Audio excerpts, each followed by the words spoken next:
As we celebrate Veterans Day, we're also celebrating high school playoff football. CIF Southern Section Football Division 5 playoffs.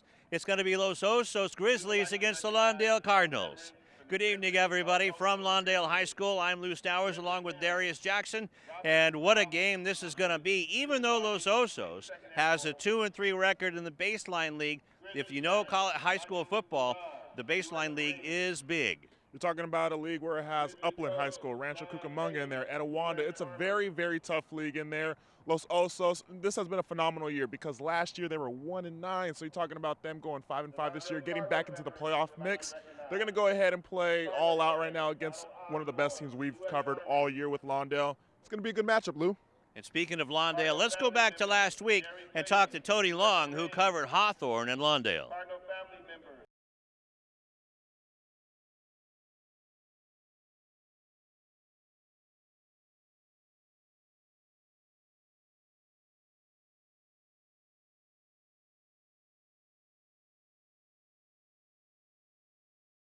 And covering Los Osos tonight, thank you very much, Tony, for that report, is Tolly Anderson. And Tolly, you talked to Grizzly head coach Alex Pierce, and it seems like the Grizzlies have really come together under him. They really have. They are 5-5 overall, and this is their first time coming to a playoffs in 5 years. They do have a large team. They're very excited to be here tonight. They're healthy, and I believe it's going to be a good ball game. That's right, Darius, and the Grizzlies dress 65, so nobody plays both ways on this team. Part of Lawndale's success, they've been taking advantage of a lot of teams having both players playing both sides of the ball, playing offense and defense. This time they have a player for each position that's not going to be going both sides for the Los Osos Grizzlies. So it's going to be able to make these guys last all throughout the whole entire game without them tiring out. But once again, Lawndale, let's not kid ourselves. They are a juggernaut. But we're going to find out to see how Lawndale can handle this Baseline team with a running back that has 2,000 yards again this year and an offense that can score almost 500 points in 10 games and only give up 73. Yeah, you know what? They're still getting ready for playoffs right now, but want to talk about one thing. They ended the season on a 70-point win. These guys are still very high off that. Coach Clark talked about the film work that they did, and they watched this team, and they said, this is going to be a tough team for them. It's going to be one of their biggest tests, and everybody knows, everybody gets up for the playoffs. Rankings don't matter.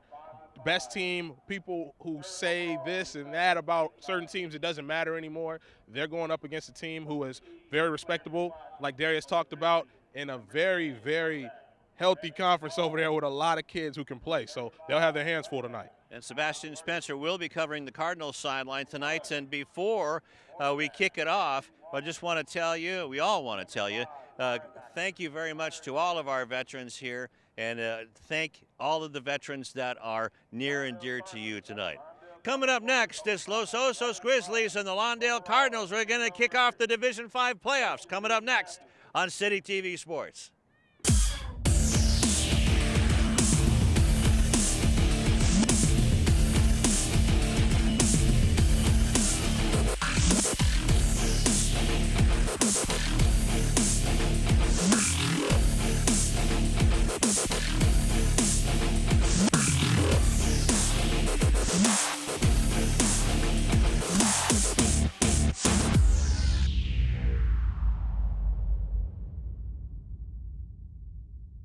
Hi, I'm Donnell Beverly from the University of Connecticut, home of the 2011 National Championship Yukon Huskies basketball team, and you're losing your Olympians. Beverly around the back, follow-away jumper, good, beautiful shot. It wasn't too long ago that I was playing basketball right here. I just want to thank him for having me here. I'm honored to play here. And the Huskies are the top dog in 2011. Winning the NCAA championship has always been a goal of mine, but so is getting a great education that will last me a lifetime. You can achieve your goals too. All you have to do is work hard and dream hard, and you can do anything you put your mind to.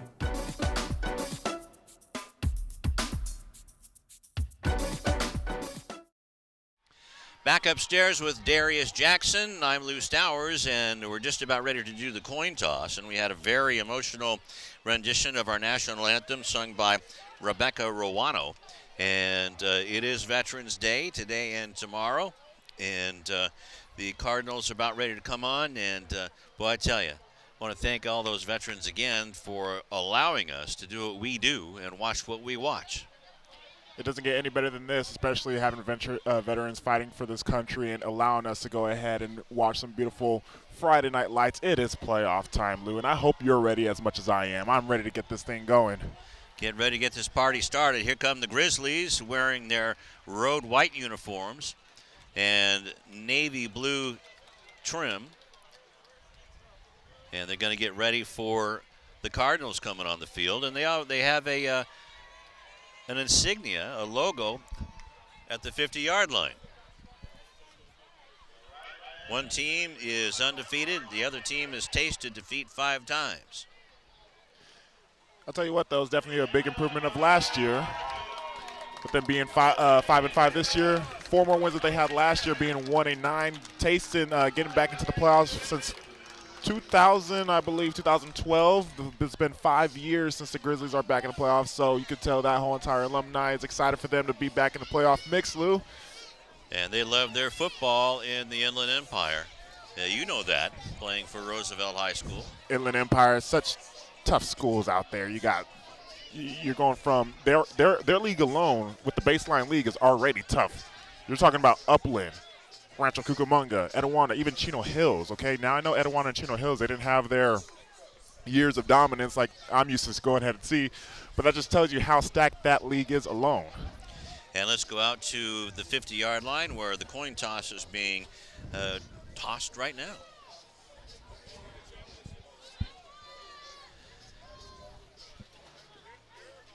The microphone is not on up here.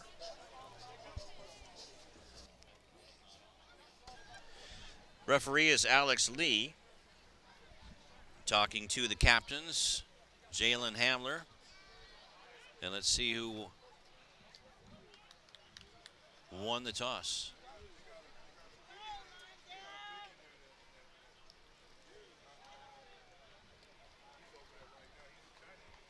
At any rate, we know that Los Osos is going to be receiving the ball and protecting the goal to our left, which is the west goal. So maybe, I mean, that's the modus operandi of Lawndale.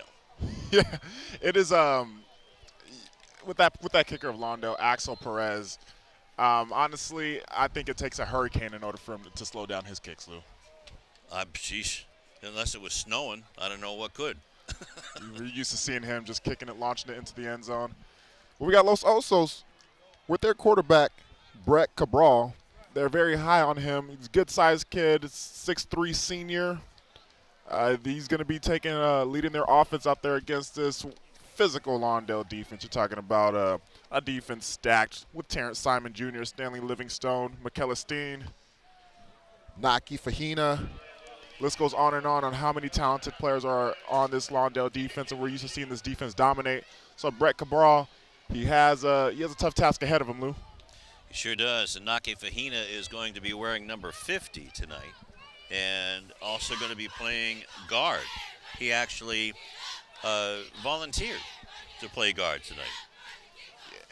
Number 11, Almani Bishop, is on the far side for the Grizzlies, and Andrew Walker to the near side. I think Naki just has he's an addict when it comes to just hitting guys left and right. So he says, hey, why not put me on offense? I want to continue to hit guys. Don't put me on the sideline when the defense is off the field. Here comes Alex Perez, a high kick. It's going to stay in the ballpark, and it's picked up by Bishop. Look out for Bishop. He is past everybody and going all the way into the end zone for a touchdown. Any flags on the field? It doesn't look like it. Yes, there is at the 45-yard line of Los Osos. And boy, what a run back by Almani Bishop.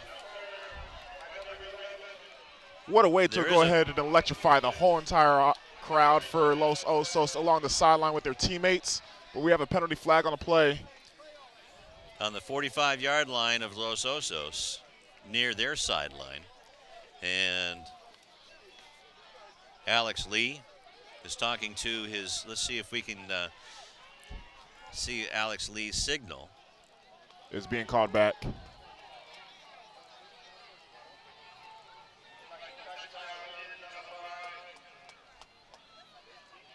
The foul. It's going to be holding. It's going to be first down. So it's going to be 10 yards back from the spot of the foul. Still some good position for Los Osos, but man, it would have been awesome for them to go ahead and get this quick score right there. But Brett Cabral, he's a guy I'm looking forward to seeing. Quarterback number 10 is going to be leading this offense.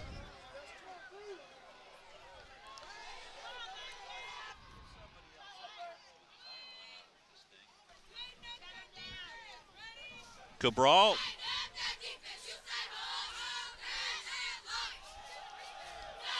hands the ball off, and that's to Jorgensen, their vaunted runner. And so Los Osos gets an 8-yard gain right off the bat. It's always a story when it comes to city teams versus inland teams. It's different style of football. A lot more talent coming from the inland area. And you can see here already 8 yards on the first run. And there goes Pinkston. It is. That's Simon Jr., Terrence Simon, I believe, got the sack on that one.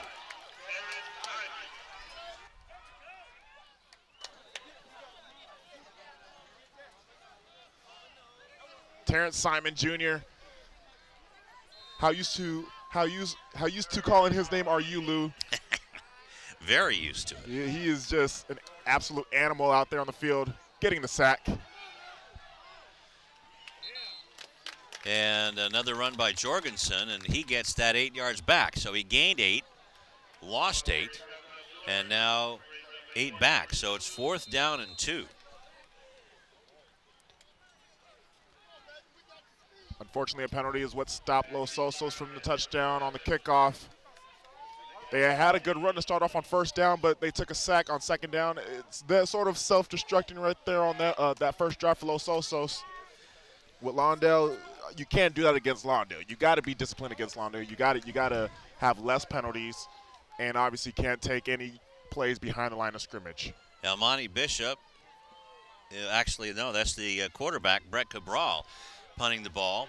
Mikhail Esteen looks at a Los Osos bounce, and it's going to be down there by Jaden Sandoval at about the 22-yard line. So Los Osos has shot themselves in the foot, and much to the delight or much to the relief of Lawndale.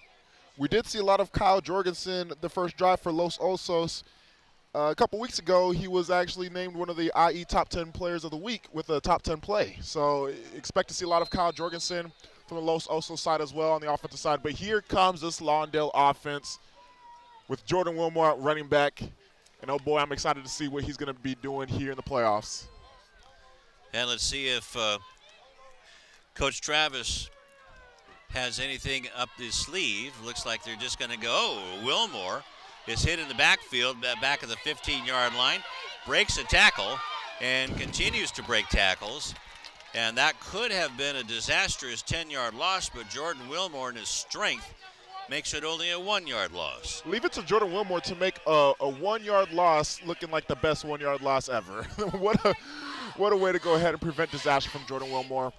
Surprising to see this offensive line from Lawndale getting blown up, but got to give credit to Los Osos. They're coming out firing. As we see here, great penetration from number 5, Connor Helsius, and he was able to go ahead and get past by Lawndale linemen, disrupting their run. And it's 2nd and 11, something that we're really not used to seeing here. Not at all. Jalen Hamler is under center, and they give it to Wilmore, who had a fullback, and Wilmore gets enough for the first down. So they're hitting the mouth back. It's going to be a physical football game. I can already tell. It doesn't get any better than this when you see nothing but physical football here in the month of November. When we see Jordan Wilmore taking the carry, it's going to be hard to take him down. And I believe his own teammate, Keon Pinkston, took him down as he's still trying to push him forward to get the first down. Got to love it. Got to love it here. All right, so it's 1st and 10 for the Cardinals at their own 37-yard line. Handoff straight up the middle. Wilmore looking for a hole, tries to go around the right side and still runs for a couple of yards. Awesome swarm defense from the Grizzlies. As we see Jordan Wilmore he's gonna be fighting for every yard. The past couple weeks we've been seeing him taking a break. They come out, Lawndale the past couple weeks has been coming out with some big time leads. He's able to grab his rest, but we see here on the replay, look at him grabbing his jersey. Yep, he's gonna have to be playing football all 4 quarters this game, Lou. And that's number 45, Keyshawn Clark, a defensive lineman, a defensive end. And they really depend on him. Also, Connor Helsius, like you said, one of the linebackers. He's the defensive guy for Alex Pierce. Travis Clark calling a timeout right away with 7:38 left to go in the first quarter. Bizarre to go ahead and see a timeout, early timeout from Coach Clark. Such a good coach. It looks like he wants to try to go ahead and just keep his team calm and composed. It is the playoffs, so there's probably a lot of excitement out there, and sometimes you need to take an early timeout to calm everybody down. Let's go to Los Osos side, though. They got a lot of beef at that line of scrimmage. We just called Connor Helsius a couple plays ago. They're matching up his size against this Lawndale offensive line. He's at 220, and then the previous player with Keyshawn Clark almost at 250s, sitting at 245. So they got the beef to go ahead and match up against this Lawndale offensive line, Lou. And the speed as well. They're not as big as Lawndale, but you still have 290, a senior. That's Matthew Williams. And then Kendall Jones and Brandon Trejo, they come in at 280. 275 is Brandon Funky. And he's going to get funky as well with 6'5", 275. Oh, boy. They got some mammoths out there, and it's going to be a clash of the Titans right here. Man in motion in front of Hamler, and hands off over the left side, and being drugged down is Wilmore by Keyshawn Clark. Keyshawn Clark once again in the middle of the play here. I think did we just see him take him down with just his one arm as he was falling to the ground? Like a vice grip or a bulldog on his shirt. He sure had a hard grip on Jordan Wilmore, not able to let him go. As we see Jordan Wilmore able to go ahead and get still a good gain on this run. And look at Keyshawn not letting go. Keyshawn Clark just holding on, letting his teammates swarm around. Well, and that's Keyshawn, what I call swarm defense. Man, he's 5'11", 245. So that was a 6-yard gain for Wilmore. 3rd and 2. Man in motion is Esteen, and Wilmore gets it on a funky handoff, and Wilmore breaks free down to the 30, the 20, 10, 5. Touchdown, Lawndale.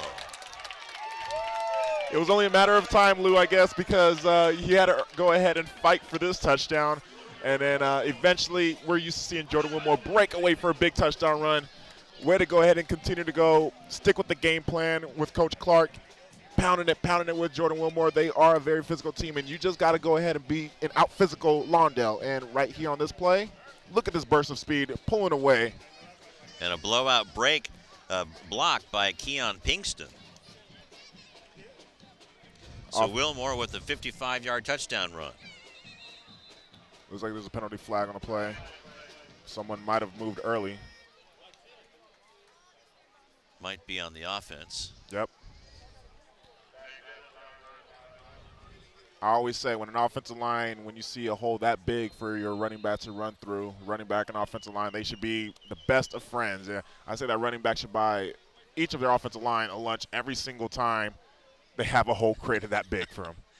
Oh, boy. And it comes again. I think it's on. Is that Los Osos this time? Yeah, I think the Grizzlies, Head ball, encroachment on the defense. So they get it back. Yep. So our sloppiest football play so far has been on an extra point.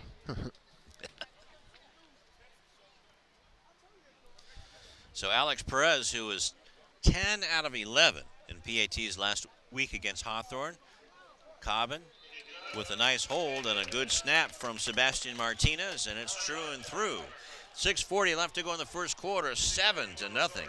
in favor of Lawndale on the 55-yard run by Jordan Wilmore. 5 plays in just over 3 minutes. Yeah, you see the past couple of weeks we were seeing the offense sort of getting started through the air, but now that the playoffs have started, you can see Coach Clark looks like he was wanting to rest up Wilmore for the playoffs, and we saw where he did leave the games a couple early the past 2 weeks, resting him up for the playoffs, and we see where you're going to need Jordan Wilmore here, breaking away with a phenomenal touchdown run as we see in, I think, all 5 plays, Lou. I believe that they gave him to him all 5 plays. Yeah, they did. They didn't no pass tries, attempts. And just reading the stat sheet, Jordan Wilmore has 2,009 yards. So a second 2,000-yard season, and he still has another year to go. And also with 29 touchdowns. So the ball is caught and down by Michael Sabah of Los Osos. So it'll be 1st and 10, and that's going to be at the 20-yard line. Axel Perez, he could do it all. If you need him to kick it to the end zone, he will. If you need him to do a pooch kick to maybe throw off the special teams, which obviously Coach Clark not liking what he saw in his return team, so which is why they're going for this pooch kick, leaving almost a big turnover play right there for the Grizzlies. Luckily, he was able to go jump on and recover it. Back comes Brett Cabral, the 6'3 senior, and Jake Cabral is a 6 foot, 220-pound sophomore, and he's the center. So the ball is handed off.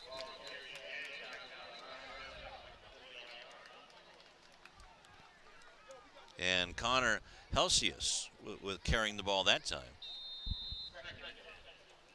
Connor Helsius, we did call his name. He made a really good play on the defensive side. Looks like he's part of their offensive game plan, being one of their running backs. And they're coming with the trips formation here.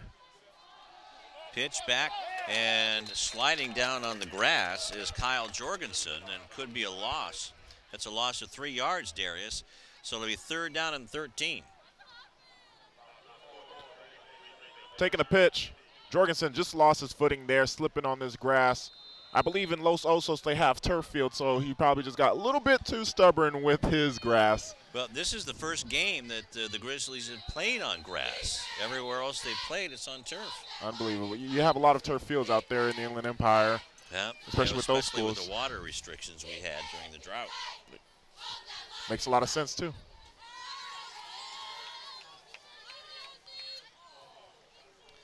Offside on. So something that we're not used to really seeing is Lawndale being a little bit on the undisciplined side, giving Los Osos some really good field position.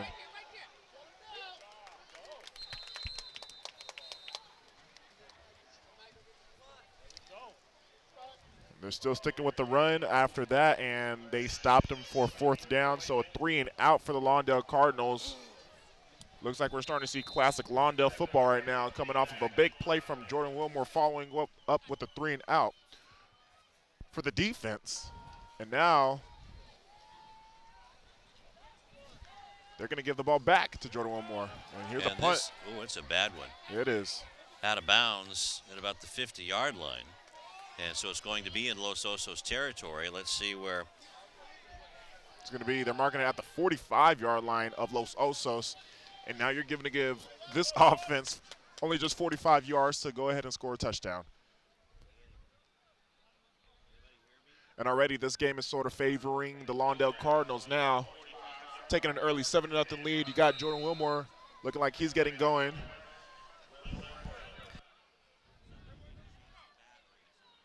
So now it's up to this Los Osos defense to see if they could go ahead and stop the vaunted Lawndale Cardinals offense. Hamler back to pass, and he's going to go for the end zone on one play, but just overthrows Joshua Pittman. Might have gotten a little more air underneath it. And that was Hamler's first pass of the night. One thing we see from Jalen Hamler throughout the season that they do like to take shots down the field. He will throw the ball deep, but right here, he had his feet set, but just sailed a little bit too much on Joshua Pittman, not able to connect there. but that was only his first pass of the game, so got to get him going, especially with the weather, how cool it is outside. So 2nd and 10 to give the ball off to Wilmore. Wilmore dancing his way and eluding tackles. Seems like the only guy who can grab a hold of him There's a penalty flag on the play. is Clark. And let's see what the penalty is about.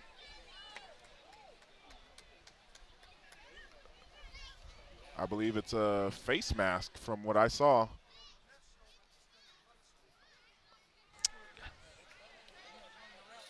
Yep, it's going to be a face mask on the Grizzlies. So now they're giving the Cardinals more yards. And that's this. We've seen this time after time when teams pile up on the penalties. Cardinals, they take advantage of it and they pull away. This is turning into one of them vintage Lawndale Cardinals games this year. So if it was from the spot of the foul was on the 40-yard line. So give 5 yards to Wilmore. There's a big man. I was waiting to see a Terrence Simon Jr. carry. Only was at the line of scrimmage, so Los Osos did a really good job plugging up the holes. And Terrence Simon, he's not fancy at all. All he wants to do is just do a ground and pound running style. Fortunately for the Grizzlies, though, that they were able to plug up the holes, and that beef that they have down in the middle was able to stop Terrence Simon Jr., something that we're really not used to seeing Terrence Simon getting stopped at the line of scrimmage. And he's playing fullback, but he did get a yard. Man in motion is Anthony Williams III. Hamler hands it straight off up the middle. That goes to Jonathan Watson, and Watson moves the pile down towards the 20-yard line. So right now we're seeing two different running backs taking the carries. This time it's Jonathan Watson, who was able to find a little crease in the hole. His offensive line helping him. You can see you can see number 72, Robert Crew Fafita, giving a nice effort there, still keeping him up, pushing him forward, and you got the Cardinals right now in a 3rd and very manageable situation with a 3rd and 4. About 3rd and 4, and that's going to be at the 18-yard line. Estienne in motion. Ball is given to Watson. Watson dancing his way. Should be enough for a first down around the 10-yard line.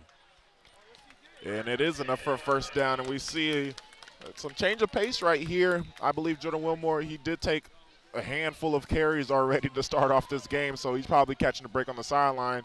Even when the Cardinals were on defense following his touchdown run, it was a quick 3 and out. But here we see Jonathan Watson taking that carry, making sure he gets the yards there and getting that first down. Much needed.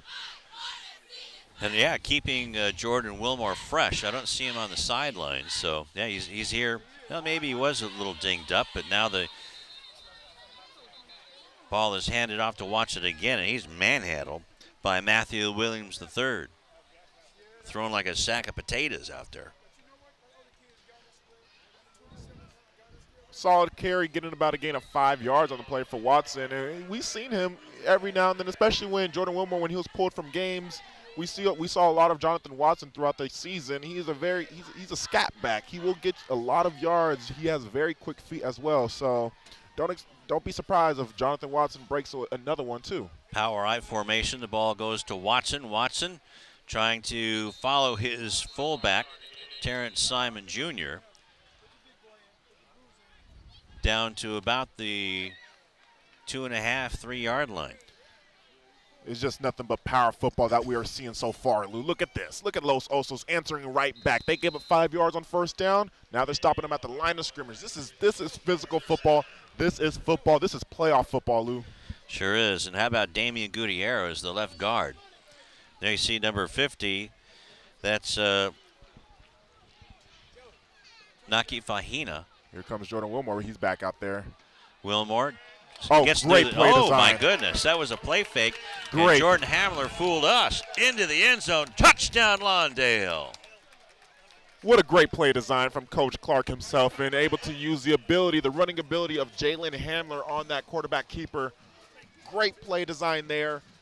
They've been doing the whole entire game, ground and pound. So this time they switch it up. You got Jordan Wilmore back there. Everybody thinks that, even including us up here in the booth, thinks that Wilmore's going to get the ball.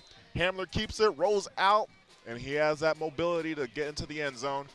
And just like that, it's 13-0 Cardinals. Alex Perez Waiting for the snap from Martinez and the hold by Cobbin, but flag on the play. Dead ball. False start on the offense. 5-yard penalty. Still replay the try. See most of our penalties coming from these extra points. Yeah.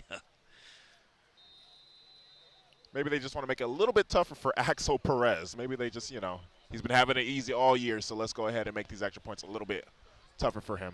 From the 17-yard line, so it'll be a 27-yard attempt. Boy, is that good? Yep, it is. It snuck through the right side. So that's just as good as a field goal, right? It is. He doesn't have a field goal attempt all season because you got guys like Wilmore. Always scoring touchdowns, and this is what the Cardinals do. They score nothing but touchdowns. They never settle for less, actually. I keep saying it. Coach Clark gives me a Bill Belichick mentality. He reminds me of Bill Belichick. That is, he never will go for a field goal if they're in the red zone and it's 4th and 2, 4th and 1. Nope, we got Jordan Wilmore in the backfield. We're going to use our talents. We're going to get that first down. We're going to get touchdowns, and this is what they do. Certainly is. And over on the sideline, we have Keon Pinkston sitting on the trainer's table. But I'm sure he's fine. I don't even think a truck coming down the 405 could have hurt him. Minute 29 left to go in the first quarter, 14-0. A 7-play drive, and that went 45 yards in 7 plays. Hamler with a 3-yard touchdown. And Perez kicks it straight up again. A fair catch called for. It was dropped. And did Lawndale pick it up?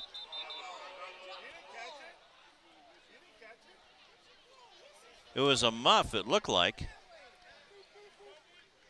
by a number 8 who we don't have on our team. Yep, they got a fumble. Was not able to catch it, but he muffed it and was able to recover it. Luckily enough for the Grizzlies, otherwise it would have been just disaster. But how about Coach Clark? He's not taking any more chances from what we saw in the opening kickoff. He says, nope, we're going to be doing these pooch kickers. They dropped it the first time, and they dropped it once again. So who knows? Maybe the next Lawndale touchdown, they might get away with that one. They might catch their big break. But that is just great adjustment from Coach Clark. Just a phenomenal coach. He sure is. And he's just like a coach. He doesn't think he's going to win another game. That's more like a basketball coach. Every time we interview him after every single win this season, he always made it seem like this team lost. That's right. They're on a 10-game losing streak. Cabral looking down the sideline. There's a push. Oh, boy. That's a penalty. And a retaliation. First there was a push by Andrew Walker, but then Mikael Esteen tackled him. And that's going to be pass interference. But he retaliated. If we see it on the replay, you can see Andrew Walker with a push. But he didn't get caught. Pass interference. 19 on the defense. 15-yard penalty. The result of the play, first down. I know he called it on Albert Cobbin, but this was on Mikael Esteen.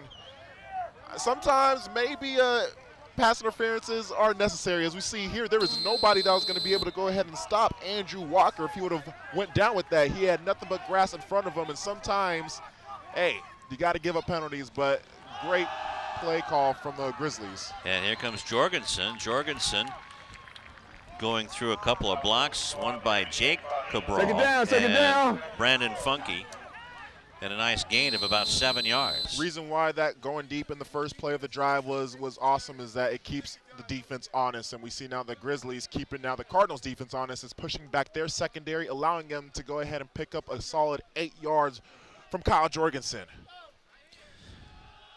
And the reverse to the receiver, Noah Bach.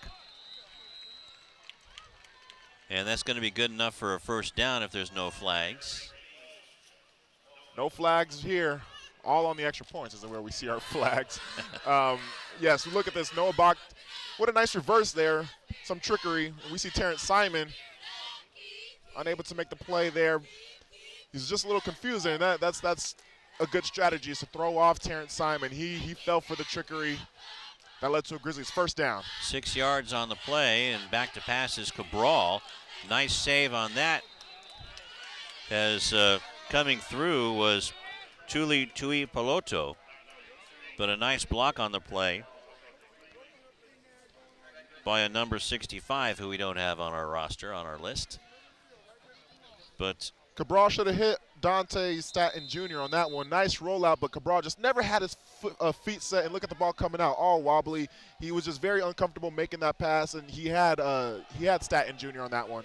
did I mention that Tolle is playing with a broken hand? He broke it last week against Hawthorne.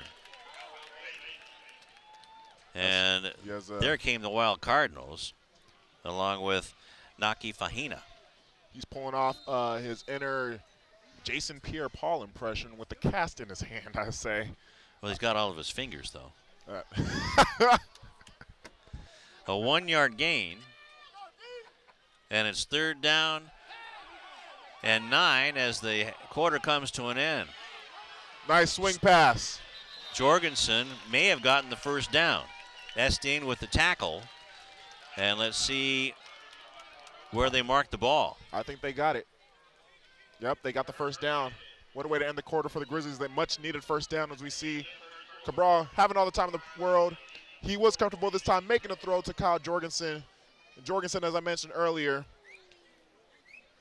a couple weeks ago, being one of the top 10 IE players with the week he had, making a play here, extending the drive. So it's a first down for the Grizzlies, but it is the end of the first quarter with the Lawndale Cardinals up 14-0. So that was a 10-yard gain for a first down, and the second pass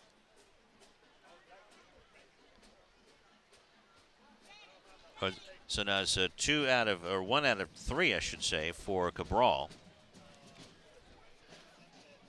Jordan Wilmore tonight has 6 runs, 6 carries, 66,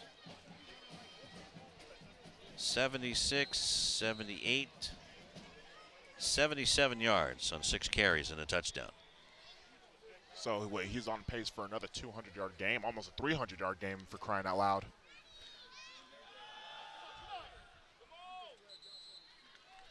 And the handoff goes up the middle to Jorgensen.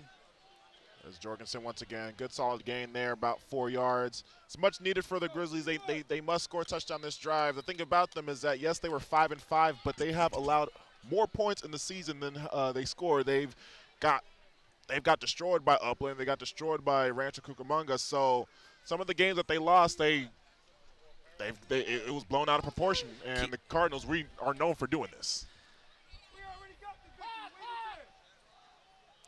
Keon Pinkston was being blocked by the offensive lineman, and so he tackled both Jorgensen and the lineman. And that was a carry by Noah Bach. Let's go down to Tolley.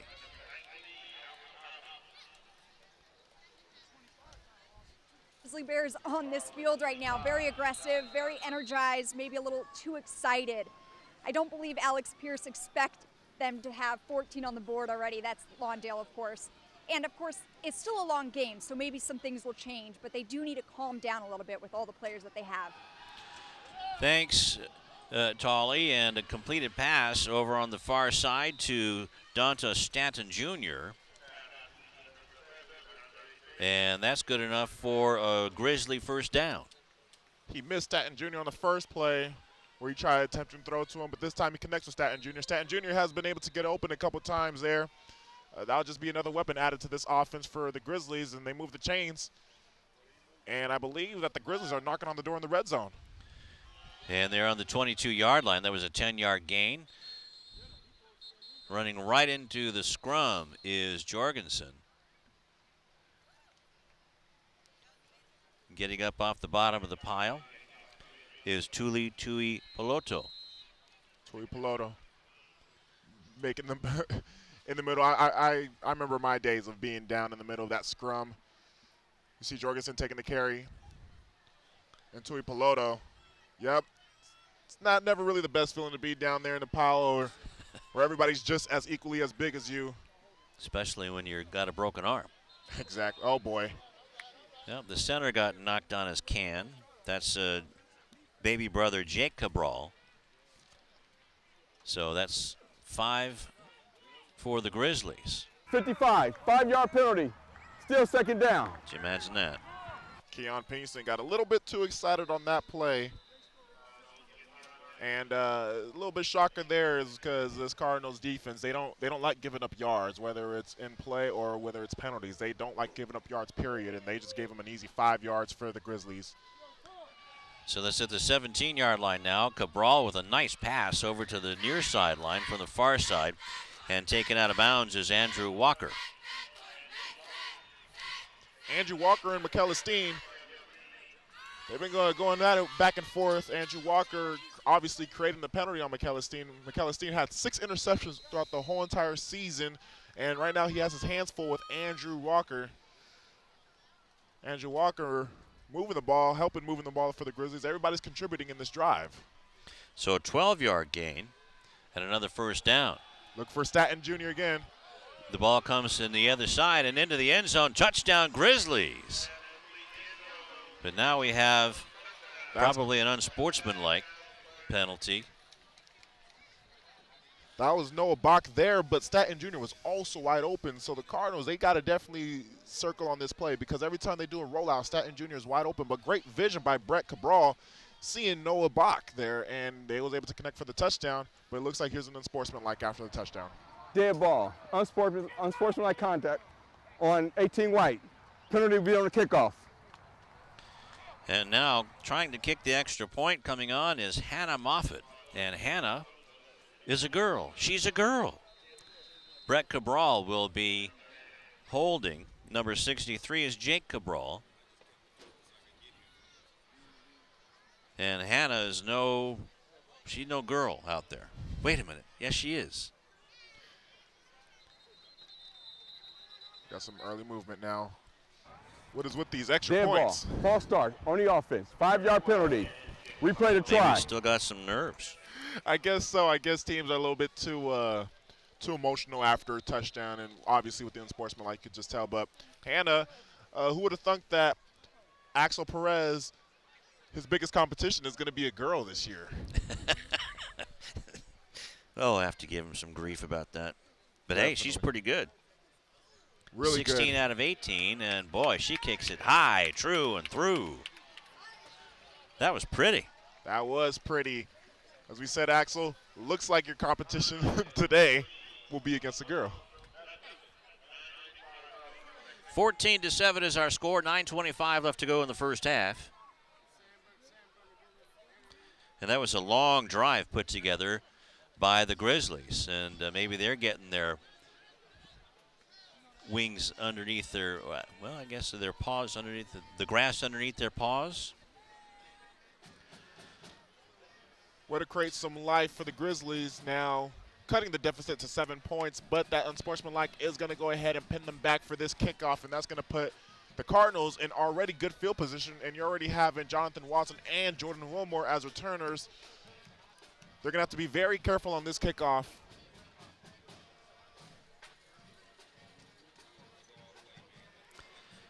So a 12-play, 4-minute drive that covered 75 yards. Here comes the kickoff. It's going to go to Jonathan Watson, which is a good decision. Watson up near midfield, and we have a penalty flag thrown, and Watson is banged out of bounds at about the 45-yard line, but let's see what the flag is about. Normally it's going to be on the receiving team, so it's going to be on the Cardinals, Lou. And that's the only way that was going to prevent the Cardinals from being in great field position would be a penalty, and there's a penalty on this kickoff. Holding on the return team, number 7. 10-yard penalty, first down. McKellisteen with the holding penalty.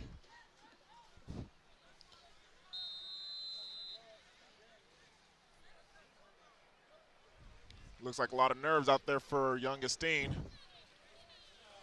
He's going to have to sort of calm down. That's what you're going to need to do. It is a playoffs, and tensions are usually high. Him and Andrew Walker definitely had a great battle this past drive for the Grizzlies. Hamler hands the ball off to Wilmore. A kind of a late handoff, a delayed handoff, but some positive yardage, about 4 or 5 yards on the play. That was a weird developing handoff. It looked like they almost looked like Hamler almost took too much of a step there, and you can see Coach Clark probably talking to him about it. It looked like they almost collided, and it was an awkward handoff, but they was able to go ahead and fix it up and get themselves 5 yards. It could have been a disaster play for them. So it'll be 2nd down and 5. And again, the touchdown for Los Osos was a Cabral 5-yard pass to Bach. PAT was good by Moffitt. Wilmore in motion, so a naked backfield, and Wilmore.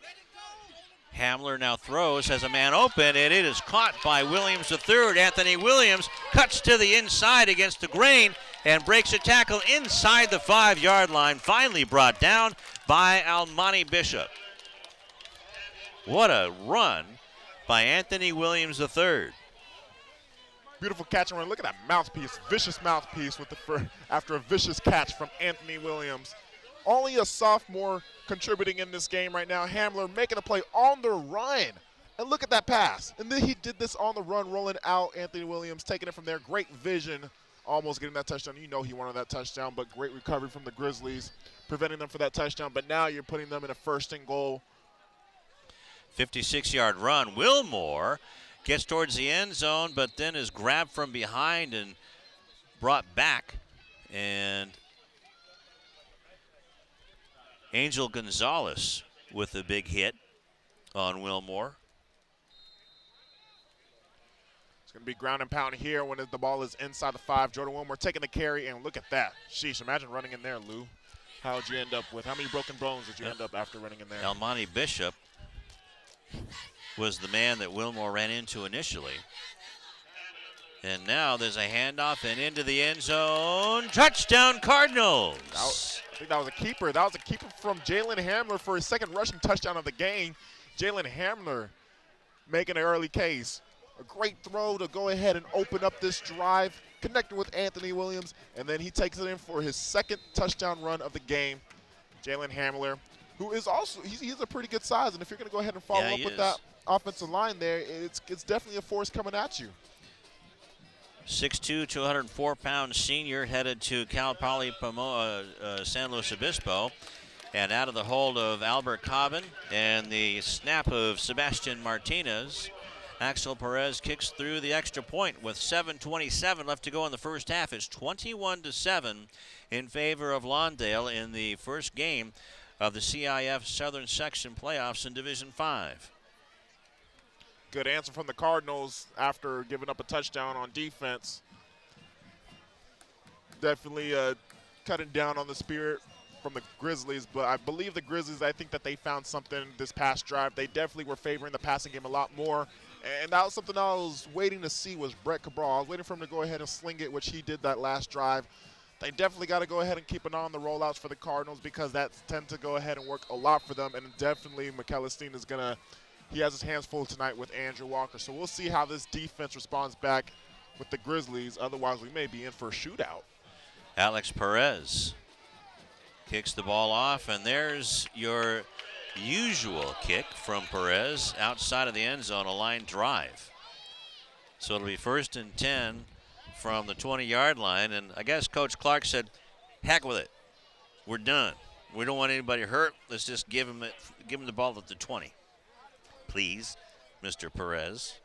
Maybe Axel Perez got a little offended from what I said about Hannah being his biggest competition this year, so he wanted to go ahead and say, hey, Darius, look what I can still do. Take that. He kicked it completely out of the field. So, Axel Perez, okay, I got you. I understand what you're saying. Cabral under center. Back split behind him, has a man in motion. Cabral goes the other way, keeping the ball, still looking downfield, fires, and almost caught, but the pass was almost caught by Sin-Q Jones and was intended also for someone else, or could have been someone else's ball a little bit earlier. They're going back with the play action rollout, and that was well executed to disrupt the play from Lawndale, actually, from Thule. He was able to go ahead and disrupt that rollout, and that left Brett Cabral very uncomfortable on that pass, not able to hit the receiver. And I got him on the 2nd and 10. Second down and 10, handoff up the middle and nothing doing. A pack of wild Cardinals goes in there. Coming up off the top of the pile is Simon. Grizzlies going with the ground and pound there. And Fahina was there pulling backwards. Met immediately, and look at that swarming defense. Swarming it up, and now it's a 3rd and 10. And it's the last thing you need for the Grizzlies to go 3 and out after Lawndale putting up a touchdown drive.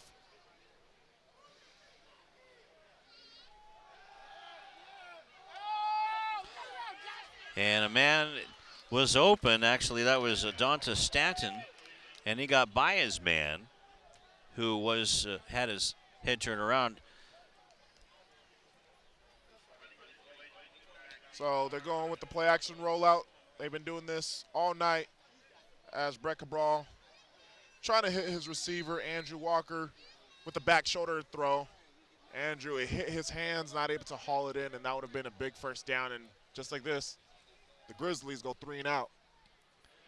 High punch, kind of a knuckleball. Wilmore giving it a lot of room as it goes out of bounds at the Los Osos 49-yard line. Finally tapped out of bounds by Almonte Bishop with 6:29 left to go in the first half. And so Los Osos really needed to answer that one, but couldn't come up with the answer. The question is how to get it past this defense.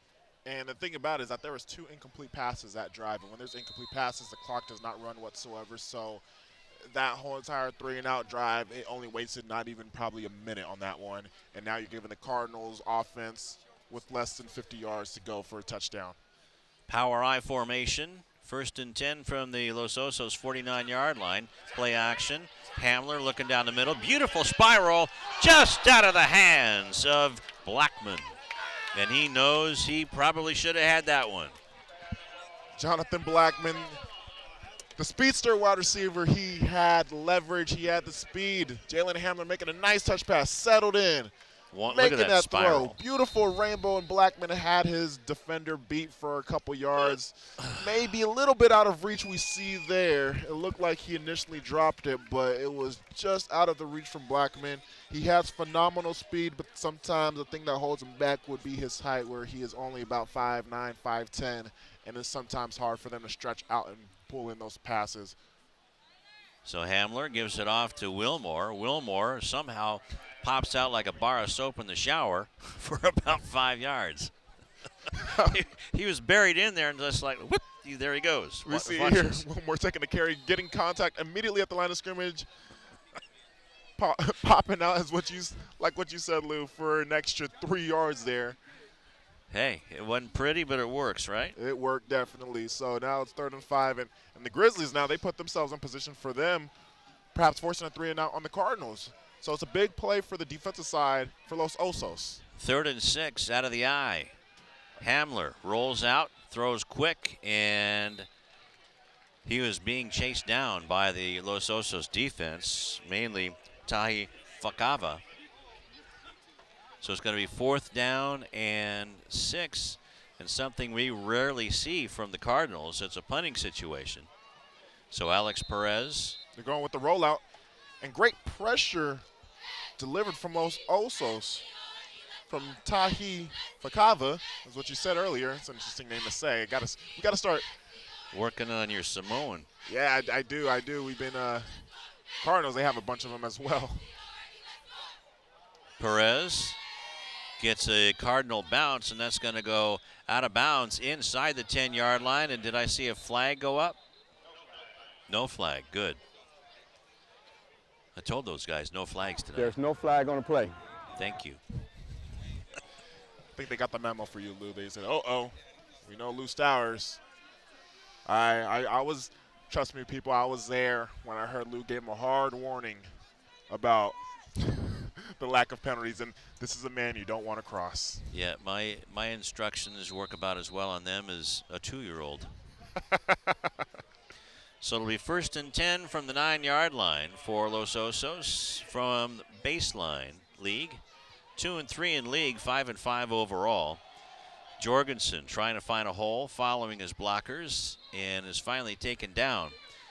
by Fahina. Even though he's wearing number 50 tonight.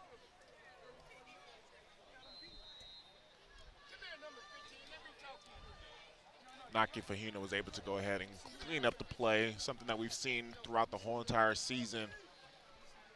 He's still. So draw play on 2nd and 6. I believe they're near that first down. So two good solid runs from Los Osos. So it's 3rd and about less than a yard, and them being pinned up inside their own 20. I believe they did. They're going to give them the first down, looks like. Yep, they did, Lou. What a good way to go ahead and get out of their own territory, giving them a little bit more cushion to continue this drive. And last drive, they see where maybe they got a little bit too comfortable with the passing plays, that they need to go back to their roots and continue to ground and pound, which they did right now to start off this drive, giving them a fresh set of downs. 6 yards on the play and a first down. Have a fresh running back out there. And he gets a welcome from Jonathan Watson. The Lawndale welcome, where we tackle you with 4 guys, 4 or 5 different players. We see, I believe that it is Connor Helsius taking the carry, and he is introduced to Naki Fahina, as well as Jonathan Watson. He has 2 carries for 0 yards. Back split, back to passes Cabral. They're going with the wide receiver screen here. Great play call. Nice call indeed. And Sin-Q Jones is still on the run at the 50-yard line. Finally herded out of bounds inside of Lawndale territory. Or right at midfield. Coach Pierce, he seems like he has a lot of plays in this playbook that he is sort of cooking up, and he throws at us every now and then. I did not expect that coming. Neither did the Lawndale defense. They ran a great, successful, quick wide receiver screen. Big gain on the play, and they're almost at the 50-yard line. 30 yards on the play to Jones. Jones, we see what he did earlier. I know it was called back, but Sin-Q Jones, very successful on opening plays, and here's a penalty. Dead ball, false start on the offense, 5-yard penalty, still first down. Sin-Q is a 6'2 senior, 170 pounds. And that's a perfect size to play on Saturdays in that position. It is, and we see what I was trying to say earlier about how what he does in open space, he gets a ton of yardage. And, you know, he had the touchdown called back in the opening kickoff, but we saw what he did here on the wide receiver screen. So it's 1st and 5 now. Would like to know who's looking at him. Or 1st and 15. With 3:40 left to go in the half, ball is handed off to Jorgensen, gets that 5 back and then some. So it'll be 2nd down and long. Once Jorgensen takes a carry, he just falls forward and he just gets as much he can until he is tackled. Well, talking to Coach Pierce, he did have a lot of plays in his book. He wouldn't tip his hand to us. He just wanted to, he says, well, we'll just see what works, with a little twinkle in his eye. Jorgensen got 5 yards back. You heard there's a rumor that Lou Stowers is a personal spy. That's why he was not willing to give it to us. I would never tell. Jorgensen with a nice run there, getting about 6 yards down inside of Lawndale territory to about their 44-yard line. Some pretty solid runs from Jorgensen that we're seeing this drive, putting the Grizzlies in comfortable 3rd down situations. And it's a third and less than 5. Very, very manageable for the Grizzlies here, and they must capitalize to keep the drive going. They do get the ball to start off the second half as well. Jorgensen again going over right guard, and this could be good enough for Los Osos first down. If there's no flags, don't see any. Their fans, Los Osos fans, are clapping. It is a first down for the Grizzlies as time continues to tick towards halftime. This will be a huge, huge scoring drive if they are able to capitalize on a touchdown, and they immediately get the ball back at the start of second half. So a 4-yard gain and a first down for Jorgensen. Man in motion is Bach. Gets the pass and a nice tackle just as soon as he caught it. Nice play by Paolo Bailey. First time we've called Paolo's name. No gain. Was wondering where Paulo Bailey was, but then he reminded me, Darius, here I am. What a way to wrap around on Noah Bach. Cabral throwing to the flat. As we see Noah taking sometimes it's best to, let the pass go by him because Noah was not getting anywhere, and he was leaving his torso exposed to Paulo Bailey. Troy Tedesco, the only man in a split, and he might have been offside. Penalties starting to pile up now in this game. Dead ball, encroachment on the defense, number 50, 5-yard penalty. Okay. Still So second that down. Was Naki Fahina offside. So it's going to be 2nd down and 5. Naki Fahina playing both sides of the ball tonight. He's still playing at a high intense level to the point where he got a little too excited that last play, giving the Grizzlies an extra 5 yards. On the reverse, here comes Bach, and Bach is hit hard on the play by Nathaniel Davis. Okay. Timeout. Offense. Timeout by Los Osos with 1:22 left to go in the first half. They want to get a touchdown. But it was Los Osos who gave the ball back to Lawndale, but then Lawndale couldn't do anything with it, and they punted, a rare punt, and now Los Osos has something going, and they could be right back in this ball game here before halftime. They can be in. It's now they're putting themselves in a position where they're inside the 35 with just over a minute left. Very, very manageable, and you can control the clock as well. But I did go back to how much they need to score this drive. Actually, as a matter of fact, the Cardinals, they actually get the ball to start off the second half, not the Grizzlies, excuse me. So pardon me for that one. But we see Nate Davis here. Very physical linebacker. And a good play by Lawndale over on the far sideline. And that was Nicholas Paredes. First time we've called his name tonight. And he pushes. That was Keyshawn Clark back carrying the ball. They're going to stay out there. It's 4th down. They want to get some points out of this drive. As they were going to go for the play. Wide open. Oh, man, that was a wide open pass to Donta Staton, and just a little bit too far out of his range, thrown by Brett Cabral. Maybe just seeing it. Man, I got that first down. Oh, I threw it too hard. So with 48 seconds left to go, that's a turnover on downs back to the Cardinals.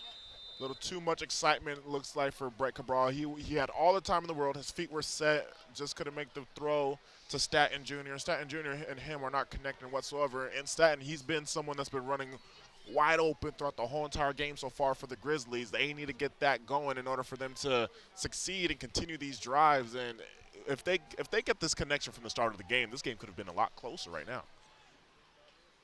Ball is handed off to Wilmore, looking for running room. It maybe gets 2 yards on the play with 40 seconds left. Clock is running. And I wouldn't think that Lawndale's going to be in too much of a hurry. They're not going to be. They're going to be the ones getting the ball to start off the half. So knowing that they have a possession after this quarter ends with the start of the second half, I'm pretty sure they're not in a hurry. Who knows? They might take a shot downfield. Knowing Jalen Hamler, we're used to seeing him taking at least one shot downfield, and they are in shotgun formation.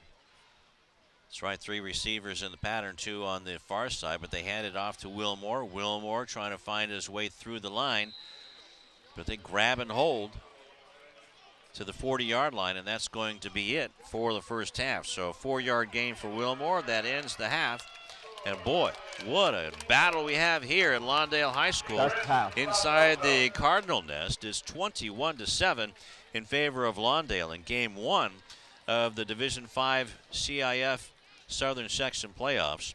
And I tell you what, Los Osos, we warned you.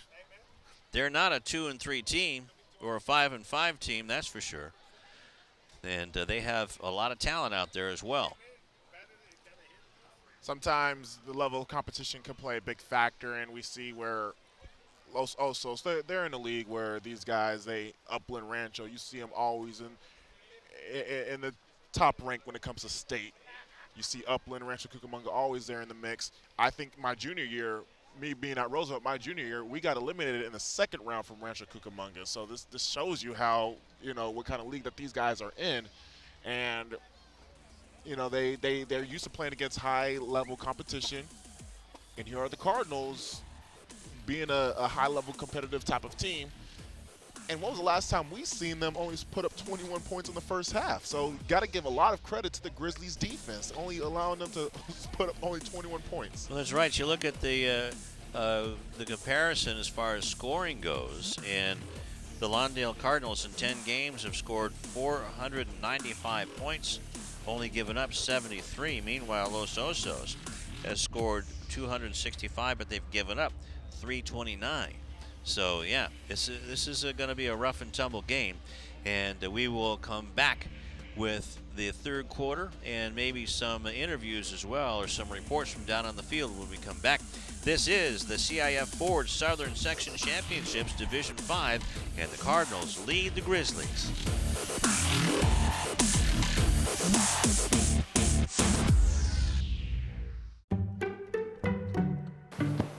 Testing. Why did the girl ask the mushroom to dance? Because he was a fun guy.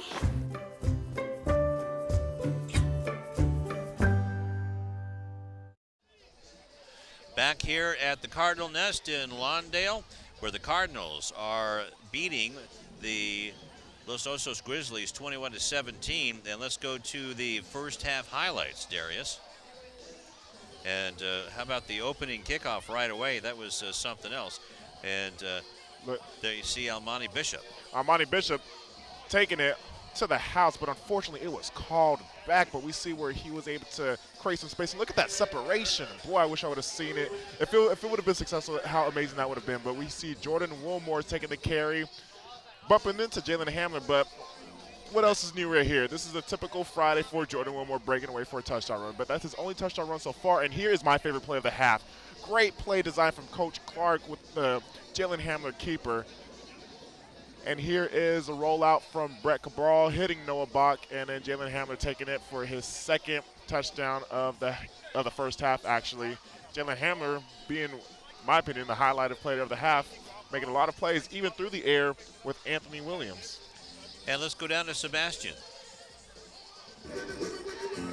Hey, thanks a lot, guys. I talked to Coach Travis coming out of the locker room, and he talked about how big Los Osos is, and he said, I don't think my guys have seen an opposition this big so far. But he said he wanted to cut down on the mental mistakes, and he says we should have a lot more points on the board. But he says, and we're dealing with a lot of injuries as well. So little minor injuries on the sideline, but he says we got to keep the pressure on this team and cut the multiple mental mistakes out there, and we should be all right. Back to you guys.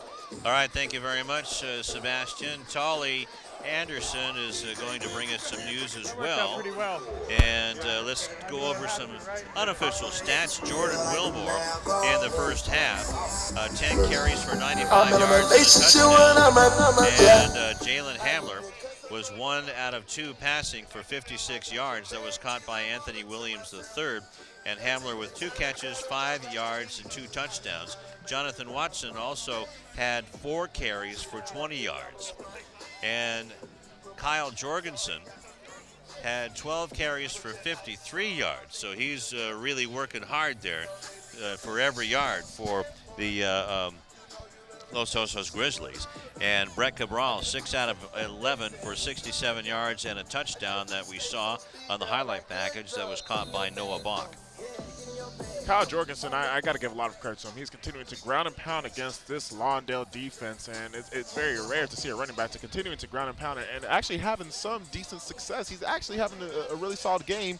You know, he's already halfway to the 100-yard mark in the first half, and we see here where Brett Cabral connected with Noah Bach, but I felt like Brett Cabral could have hit his target, Dante Staton Jr., on the rollout a couple more times, because if he would have hit him a couple more times, the Grizzlies, they could have put up a couple more touchdowns. They need to hit Cabral and Staton Jr. I'm circling that right there because they got to get that going. Staten Jr. has been open throughout the whole entire game, and we'll see if even Lawndale will acknowledge it and adjust to it as well. Also, here is also some halftime scores for you, Lou, and for everybody else. Los Altos versus Moore Park. We got Moore Park is up 28-0 over Los Altos after the first half at halftime. Also, halftime over for the Moreno Valley and Lusinger game. Moreno Valley is up 19-0. And between Aquinas and Marantha, Aquinas is up 23-0 at halftime as well. And we know the winner between Moore Park and Los Altos will be playing against the winner of Lawndale and Los Osos. So right now, if the games were to end right now, Lawndale will be playing Moore Park, who is currently up 28-0 over Los Altos. Okay, so we'll keep an eye on that one. I want to thank Tony Jones or Tony Long, I should say, for keeping us clear on all the scoring. And we're waiting for the kickoff for the third quarter.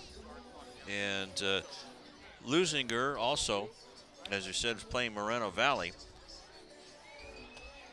And a lot of terrific games going on tonight in the first weekend, Veterans Day weekend for CIF football playoffs. And here we go. Kickoff, and it's run down, a line drive run down by Watson. Watson coming to this side of the field, spins out of a tackle. Actually, the tackler held on and finally drug down Watson, but not before a nice return to about the 29-yard line. Where are they going to stick this one? Good return by Jonathan Watson there. And Cardinals getting the ball to start off the second half. Could take a big-time lead here if they come out with the good drive. But I got to give credit to the Los Osos defense. They've been going to what Sebastian Spencer said. They have the size to match up against that physicality, that big offensive line for Lawndale. And they did a good job in the first half, if you ask me. Hamler to Wilmore, and Wilmore fighting for every yard. Connor Helsius hanging on for dear life, but not before Wilmore gains close to 10 yards. This is the toughest game I've seen Wilmore run all year. I've been seeing him, he's only held to one touchdown in the first half, and by now at this point he's been running, he would have what, 3 or 4 touchdowns under his belt right now. But you can see fighting for every yard he is. I mean, this does not take away, even though he only has 1 touchdown in the game, does not take away such a great back he is. And you can just see it's fighting for every yard, and such a great carry on the first play of the drive for 9 yards. Out of the shotgun, Hamler takes it. Hamler gets the first down and then gets shoved around, but still stays in bounds. Nice tackle by Matthew Williams. But that's a first down. We have an injured Grizzly on the play there. Jalen Hamler, though, he is taking it on the quarterback keeper. Design quarterback keeper there, getting the sure first down. Oh, boy. He got hit in the area no man wants to get hit in. He's feeling it. I feel for you. There's no get well card made for that one. Let's go. That's Almani Bishop on the ground there. I believe looks like he got cleated up. Look around his thigh area, hopefully. Because from the angle that I saw, it looked like he got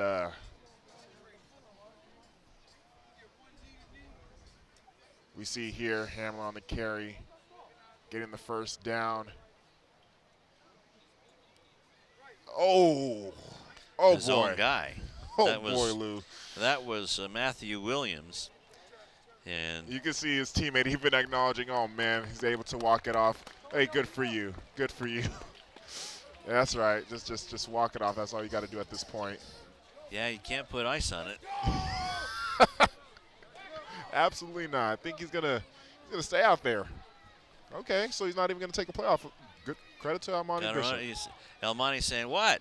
I don't want to go off, but he's coming off. Oh, man. 1 minute gone in the third quarter. This has been a very entertaining game. And actually, I don't want to disrespect any of the opponents that Lawndale's have, but this is actually a nail-biter we got going here. Nice swing pass to Joshua Pittman. And You know what? These Los Osos Grizzlies, they take their claws and really hang on to those jerseys until the Cardinal comes down. Awesome swarm defense from the Grizzlies. That's what I've noticed so far this game is how they swarm to the ball. And once they grab a hold of you, they're not going to let go. They're going to wait for the rest of their passes to get there. And we see quick pass. Nope, not letting go. We got Naki Fahina trying to block off as many as he can, but the swarm defense from the Grizzlies, great job there. But still a good gain. A good gain on first down for the Cardinals, getting about a gain of 4. So it should be 2nd and 6 or something like that. And Hamler, out of the eye, gives it to Wilmore. Wilmore trying to dance through, but was handled there by Matthew Williams II again. And this is a 3-yard gain, so it's going to be 2nd down and 3. Matthew Williams II, that is the biggest guy out there right now on the football field. He is enormous, and we see him making a play, swallowing up Jordan Wilmore. And Tolly Anderson has a report, but we'll get to her after this play. 9:33 left to go in the 3rd quarter. A big 3rd down play for Lawndale. Out of the eye, Terrence Simon is the halfback out of the split eye. And Wilmore gets the handoff, trying to beat the linebacker, trying to go around, and gets the first down and gets knocked down right around the 33-yard line. So it'll be 1st and 10 for Jordan Wilmore and the Cardinals inside of Los Osos territory. Let's go down to Tolly. Thanks, Lou. I spoke with Alex Pierce, head coach of the Grizzlies, at halftime, and he just said over and over, defense needs to make tackles. And of course mentioned number 1 on Lawndale is one special guy. I think I've heard that enough this season. And also something to mention, I did see the left guard is out. He was out from the first kickoff and has a left shoulder dislocated. I will check back in once I have more information. Thanks, Tolly. I don't think I could ever hear enough good things about Jordan Wilmore. Hamler back to pass, wants to throw it deep. Nobody open, so he throws it underneath. And Wilmore was covered by Connor Helsius. So it'll be 2nd down and 10. Going back to that first down run from Jordan Wilmore, he was met about 4 yards behind the line of scrimmage from Connor Helsius. And he was able to use that strong stiff arm of Jordan Wilmore, one of many attributes of Jordan Wilmore, getting, about 10 yards on that run and keeping the drive alive. Key first down there for the Cardinals.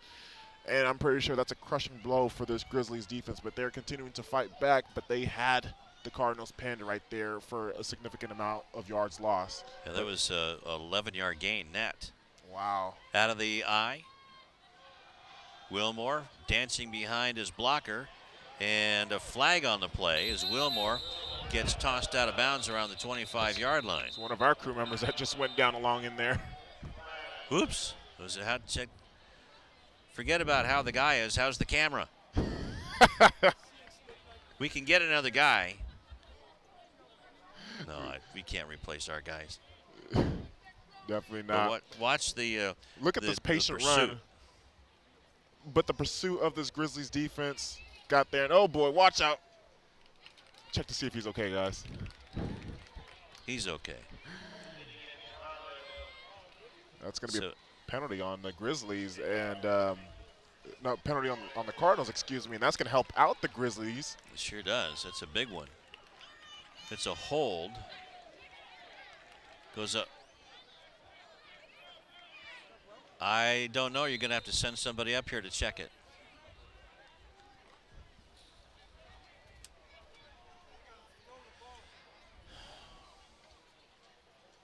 The batteries are dead again in the receiver. But it's 2nd down and about 20.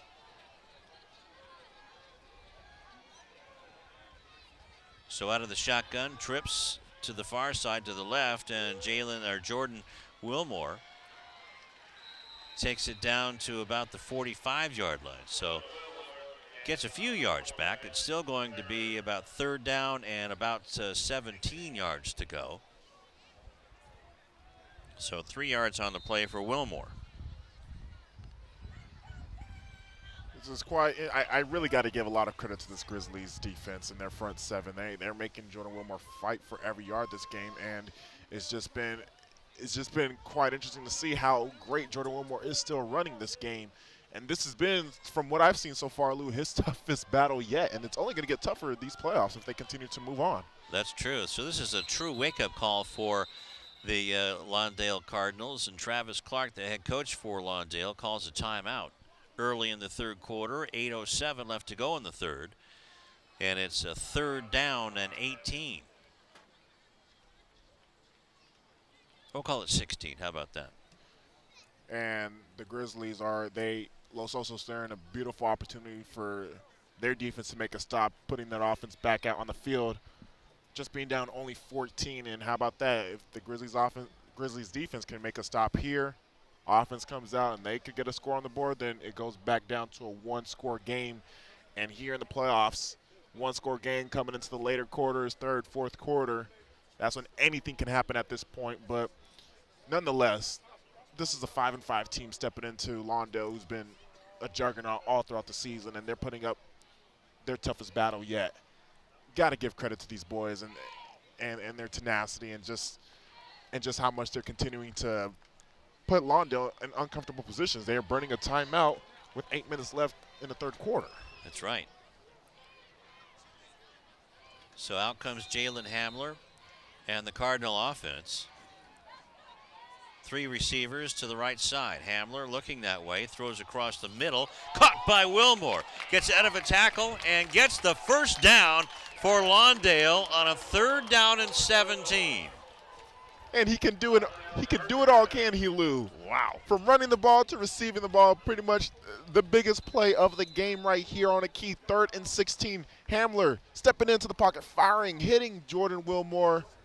Wilmore going up and snagging the ball. This is a running back that we're talking about, making a highlighted play like this. Look at that. Bam. Almighty right off of Bishop. Bishop just got met with a train. He got hit high and low tonight. Hamler keeps the ball on kind of a wildcat play, and he wildcats it into the end zone. Touchdown, Cardinals. This is Jalen Hamler's game. His hat trick for Hamler. 3rd rushing touchdown, and this play prior to it, I'm still in awe about that play that he was able to make on a 3rd and 16 to Jordan Wilmore. Jalen Hamler, he's been taking over. This is the Jalen Hamler show. Alex Perez going to try to tack on the extra point out of the hold of Albert Cobbin. Hamler keeping the ball. And the kick is high, true, and through. With 7:34 left to go in the third quarter, it is now Lawndale 28-7. There's Jalen Hamler. I'm sure Cal Poly, San Luis Obispo, they're smiling right now, looking at their future quarterback on the quarterback keeper, following his running back Jordan Wilmore. Look at that mobility, getting to the end zone for his 3rd rushing touchdown of the game. 3 touchdowns, but Tom down in the truck, I hope we still have that replay of the catch by Wilmore, the 18-yard grab for the first down. That was the play of that drive, and maybe we can show that in the post game, or heck, as many times as we can watch it. That was pretty. It was a crucial play, if you ask me. You're talking about the Grizzlies are in great position to stop the Cardinals, to keep this game in range, to put them offense in good position. And Hamler pretty much ripped out the hearts of the Grizzlies as he scored the following play, and now they're up by 21. Look at this kick.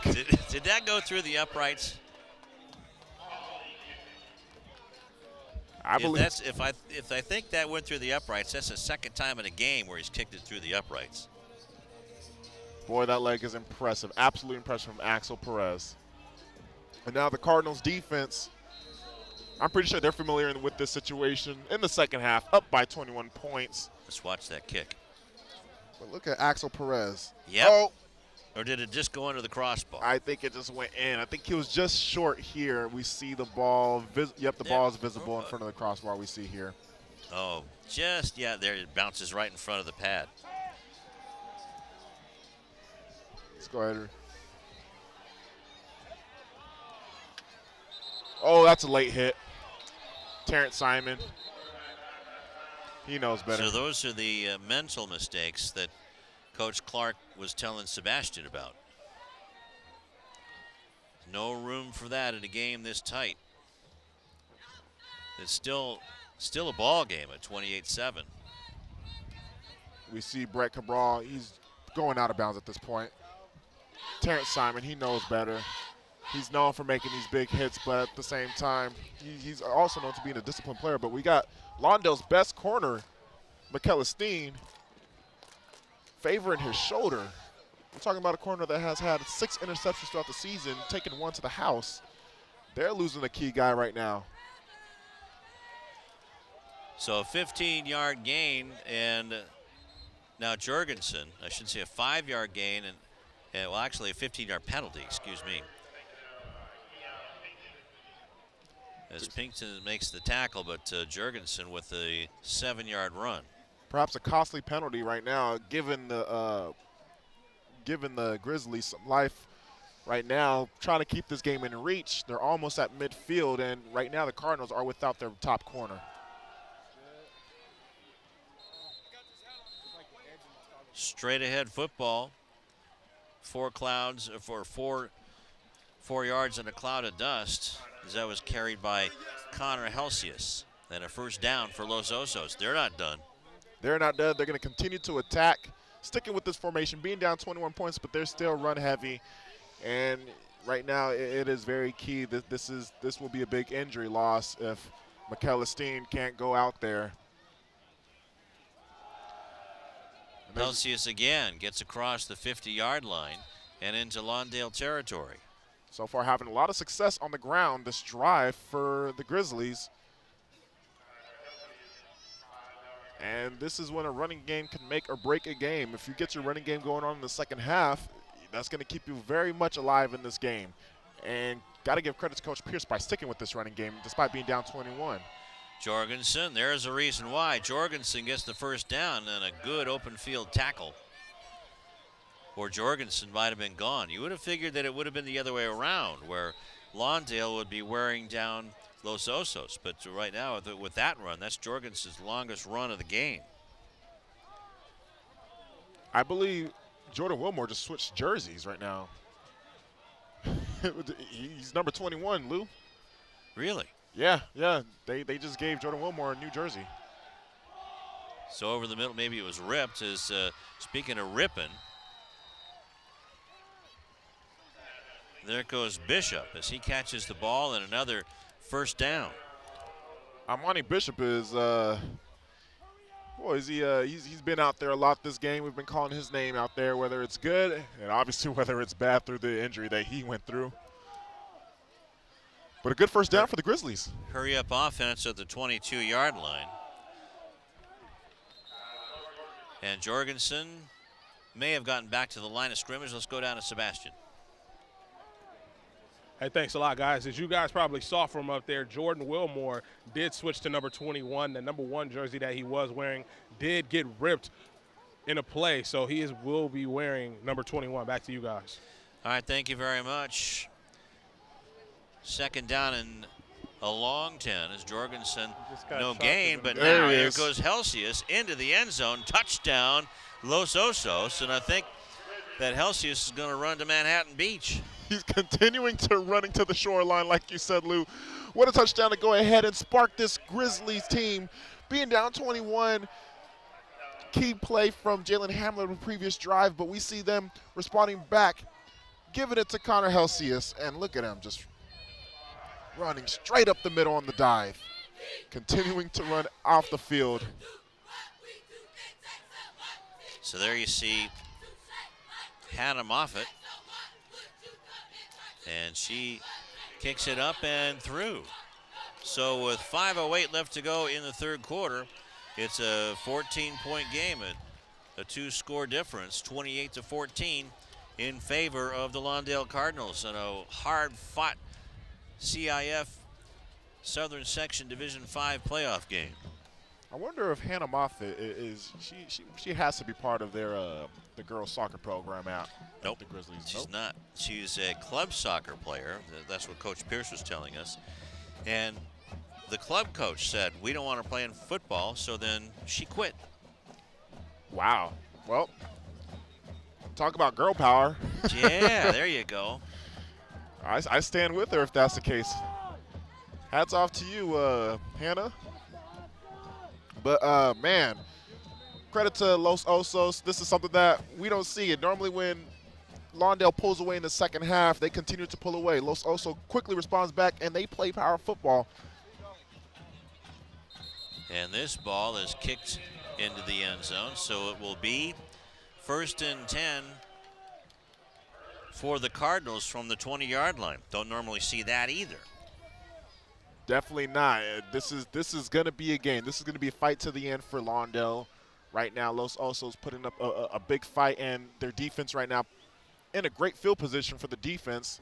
So if they can go ahead and come out and stop the Lawndale offense, which has been moving out well, especially with Jalen Hamler. He's been doing it both on the ground and through the air. You know, we always talk about Jordan Wilmore circling Jordan Wilmore, but they got to go ahead and circle Jalen Hamlin. But Jordan Wilmore, we see that ain't nobody else. That is still Jordan Wilmore wearing number 21. Out of the shotgun, trips to the right. One receiver up top on the top of your screen.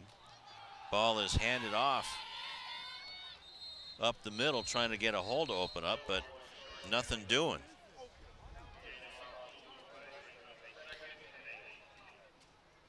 That's Jordan Wilmore wearing number 21. Wearing number 21 with his, look like his belly button showing, pulling off his inner Ezekiel Elliott, I could see. Runs like him too, I'll tell you that. But we see, I see McKellisteen out there, so maybe that shoulder injury was just a stinger, thankfully. And that's a stinker? A stinger. Oh, stinger. Stinger, okay. I believe. Hamler keeping the ball, has Wilmore blocking for him. A nice block as Hamler trying to run everybody. Gets up to the 40-yard line. Let's see where they give him progress to. Jalen Hamler making plays through the air and through the ground. He already has 3 rushing touchdowns on the game. Looked like he was trying to get number 4 on this one with the design quarterback keeper. Running down the sideline, picking up a lot of yardage there, and he was looking to go head on with that defender for the Grizzlies. Big first down for the Cardinals, and now they're once again in good field position, just about 5 yards, 6 yards out away from the 50-yard line. That was a 25-yard gain, but busted the block was Wilmore. Back to pass, and caught. Tackled immediately, Anthony Williams III. It's going to give him a generous 1 yard on that play. Wilmore making a key block that last play. So you're talking about him not only running the ball fantastic this game, but also blocking and making a big catch that last drive. And we see here Jalen Hamlin on a quick pass. Anthony Williams, who made that big catch in the first half. Not a big catch this time, only getting 1 yard. David Olivas on the tackle for the Grizzlies. Naked backfield for Hamler. Looking up the middle. Great protection. Trying to outrun Williams and steps out of bounds. Once he saw that big truck with a number 99 license plate, he took off. I would do the same thing as well. Having Angel Gonzalez going at you, I would go ahead and do the same thing what Jalen Hamler did. But look at this protection. Some pretty good protection right there from his offensive line until Angel Gonzalez got loose. Jalen did, I'm pretty sure, what everybody else in here would do. Let's start taking off and run, getting some good yardage, and now it's a third and 2, 3rd and 3 situation for the Cardinals. Just inside of Los Osos territory at the 49-yard line of the Grizzlies. Key 3rd down stop for the Grizzlies defense. Uh-oh. Oh, boy. Oh, boy. There. Lawndale giving up some yards there. Pinkston took off. And that's going to be 5 yards back. Back into Lawndale territory at the 46. Keon Pinkston making a couple penalties on offense and defense side of the ball. He did have an encroachment penalty earlier this game on the defensive line. And then this time right here, costing them 5 yards. And it went from a 3rd and 3 to a 3rd and 8 for the Cardinals. And now getting a first down here, it's going to be a lot more tougher. But what we see from Jalen Hamler, he can make some magic happen. Wilmore is one of the receivers at the bottom of our screen, and he throws it to Williams the third. Williams trying to make a move, and does, and gets the first down inside of Los Osos territory at about the 41-yard line. Wow, pulling a rabbit out of the hat. Once again, Hamler's making magic happen. 3rd and 8, empty set. Was able to find Anthony Williams, getting the first down. Big time first down for the Cardinals, just outside the 40, and they're once again knocking on the door against this Grizzlies defense, which they need a stop. They can't, Quarterback keeper again. Wilmore leading blocker opens up a nice hole for Jalen Hamler. He gets across the 30-yard line to about the 29. Loses his helmet there as well. This is playoff football for the quarterback. Some grass around his face. Yeah. We see quarterback keeper for Jalen Hamler goes up the middle, goes head-to-head with Almani Bishop. But most importantly, getting that first down. Big time first down for the Cardinals. Losing his helmet on that play as well. Jalen Hamler doing it all. And keeping the clock rolling. 2:45 left to go in the third quarter. Here's a new quarterback. I believe they want to give him out. Well, they had to take out Hamler out of there because his helmet came off. So they're going to do the right thing. New quarterback is Joshua Barberin. And they gave the ball to Watson, and he gets a 4-yard gain. Down to the 25, so it'll be 2nd down and 6. How exciting is that for young Barberin to go ahead and get out there? If anything, I was expecting to see Barberin maybe if this game was a little bit blown out of proportion, if the Cardinals are up by, I'll say 28-35, but he had to go out there quickly because of losing the helmet from Jalen Hamler on the last play. He had to be called out, but this offense is relying heavily as they're once again in another empty set. Trips to the right, but Hamler's looking to the left. Wide open is Williams the third. He's trying to beat tacklers in towards the end zone and into the end zone. Touchdown, Lawndale. What a battle by Anthony Williams, the third, the 5'10", 166-pound sophomore, with a beautiful fight inside the 5-yard line to score. The Hamler to Williams connection is getting going here in the second half as they connect for the second touchdown. Or not the second touchdown of the game. They did have a big play where Anthony Williams almost scored in the first drive and the first big play of the game. But here this time they connect for the touchdown. Anthony Williams' first touchdown of the game, And Perez, no doubter. He kicks that one halfway to Gardena. But if we can see that replay again, as the extra point's good, it's 35-14. Number 44, Patrick Kaklovic, is a 6', 200-pound junior against Williams, who's 166 pounds on a rainy day. As I mentioned earlier, with Williams almost getting a touchdown on his big play the first half, he wanted that touchdown this half right here as he got the ball this time, carrying half the Los Osos defense to the end zone. And Connor Helsius. These are big guys that we're naming right now. Nope, this time he wanted that touchdown. He couldn't get it before. And now Coach Clark, we see looking like talking to Pinkston. Looked like wanting to calm him down. Pinkston has made a couple penalties, jumping the gun early on both sides of the ball, offense and defense. And there you go, into the end zone. It's a touchback, so it'll be 1st and 10 for the Grizzlies, and that will be at the 20-yard line. So as the Anthony Williams and Jalen Hamler connection has completely taken over this game, that's Jalen Hamler's fourth total touchdown of the game, Lou, and that is his first passing touchdown of the game. So that's 4 total touchdowns for Jalen Hamler. That's right, and they have plenty to be happy about. The PAT was good, so it's 35-14. Plenty of time. Underneath, it's caught, and a flag on the play. Looks like this penalty might be going against Los Osos if that's the case.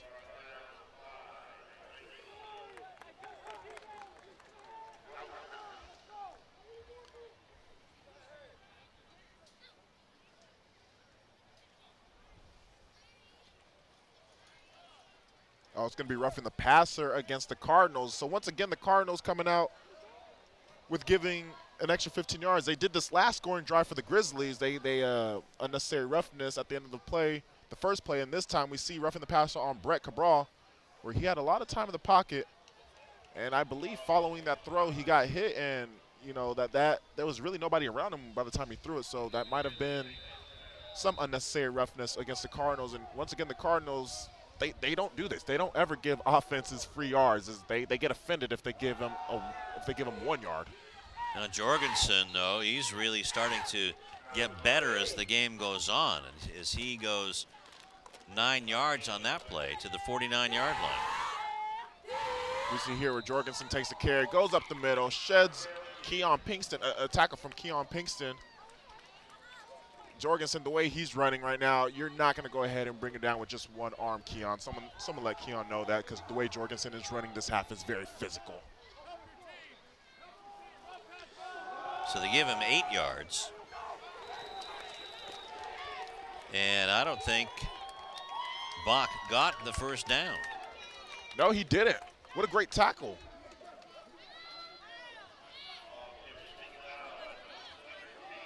You saw a great tackle there, bringing down Noah Bach. So they're going to give him no gain. We see here on the toss, trips left. Noah Bach had his blockers in front of him, and what a flying tackle we see by number 17.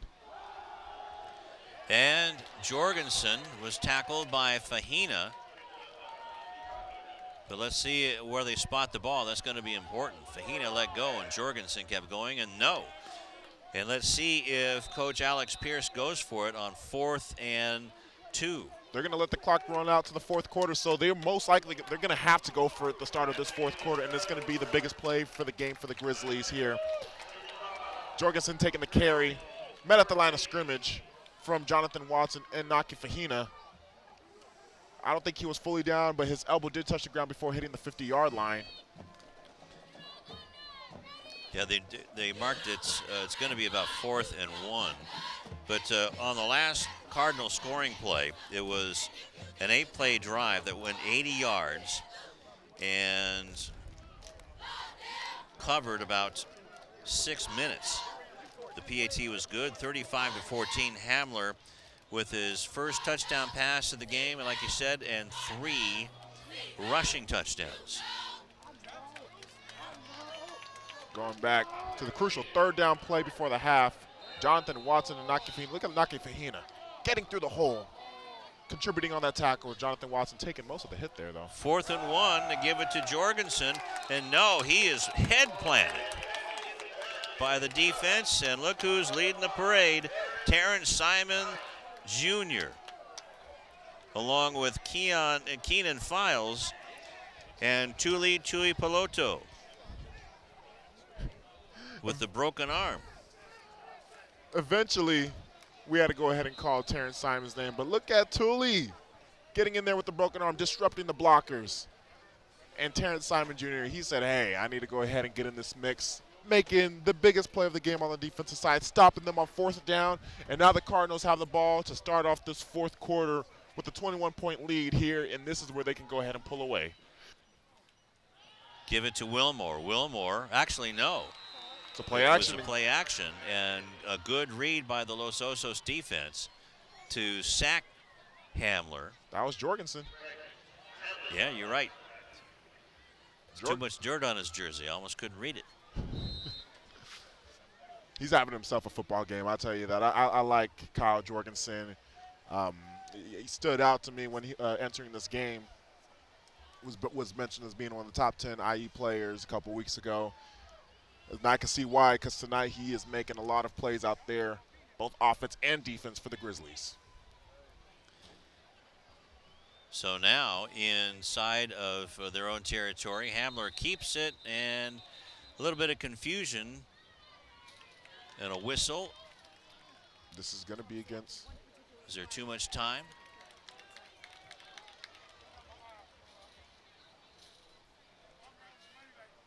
It looks like that was. Got a mulligan. Looks like that was an official's timeout right there. Yeah. The ball is at the 44-yard line, so it's second down. Hamler with the keeper again. Hamler gets through tacklers and gets into the secondary and almost to the original line of scrimmage, and let's go down to Tolley. Thanks, Lou. I was walking the Grizzlies sideline, and it was definitely like a library. No one was making any sounds. I even heard one of the parents reminding the players and the team to just get fired up. And then before you knew it, Matthew Williams, 96, came off the field to the sideline, and he was angry. He was aggressive. He has a lot of passion. This team is probably a little frustrated, as you can see from the scoreboard, but that's part of the game, and hopefully they do come out with a win. 10:51 left to go in the fourth quarter. Third down and 11. Hamler, look out. Here comes the blitz, and he is sacked way back at the 40-yard line. So it'll be third down and long. Third down at about 23. Check that, fourth down at 23 for the Cardinals. Look at this pressure from the Grizzlies defense. Jorgensen getting himself in the mix once again, and he is getting swallowed up by number 84 of the Grizzlies, Tahi Fakava. Got to go ahead and remember that name because he's made himself known this game right here. Sure has, on a full-out blitz. Good defensive play by Pierce, and Perez back to punt. Off of the ankle as Bishop picks up the ball at about the 23-yard line, and a nice open field tackle by the Cardinals. And that looks like Joshua Barberin. Look at the quarterback in there, the backup quarterback in there making a big hit. How about that? Who says quarterbacks can't hit, Lou? Well, Joshua Barberin, he begs to differ. Armani Bishop looked like he had a hole there breaking through three Cardinals, and then bam, there goes Joshua Barberin going after the thighs, taking out Armani Bishop's legs. And the Grizzlies, it could have been worse. It could have been a lot worse situation right now, but they did a big stop on defense with 2 big sacks on Jalen Hamler. Jorgensen trying to get around the corner but can't do it. Good pursuit by the Cardinals. No gain. I'm absolutely surprised that we're not going to start seeing them sling the ball there. They have guys that can go ahead and get the ball with Andrew Walker and Dante Statton Jr. They got to start slinging the ball now. They're down 21. It's just under 10. They have guys that can go ahead and catch the ball out there and run routes.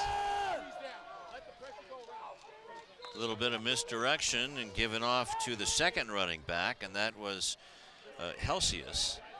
And he gets a yard, so it's third down and long.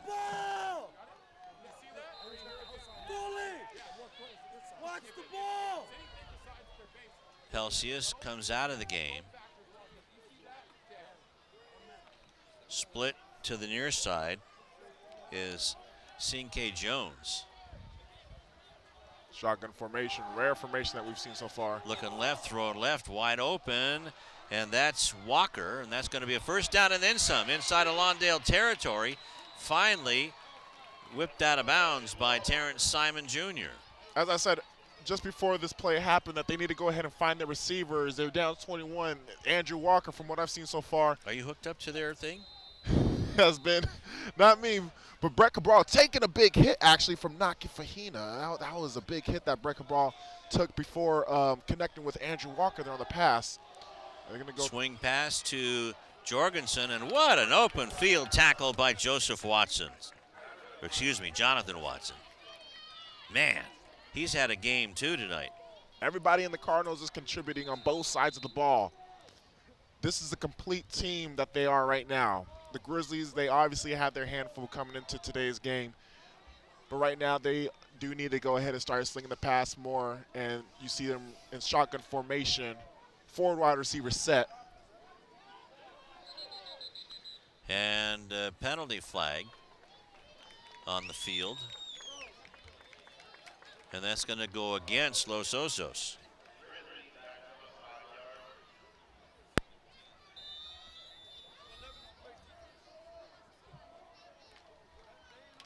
We have an update on the Lusinger game, Moreno Valley Lusinger game. Moreno Valley up 31-15 over Lusinger in the third quarter.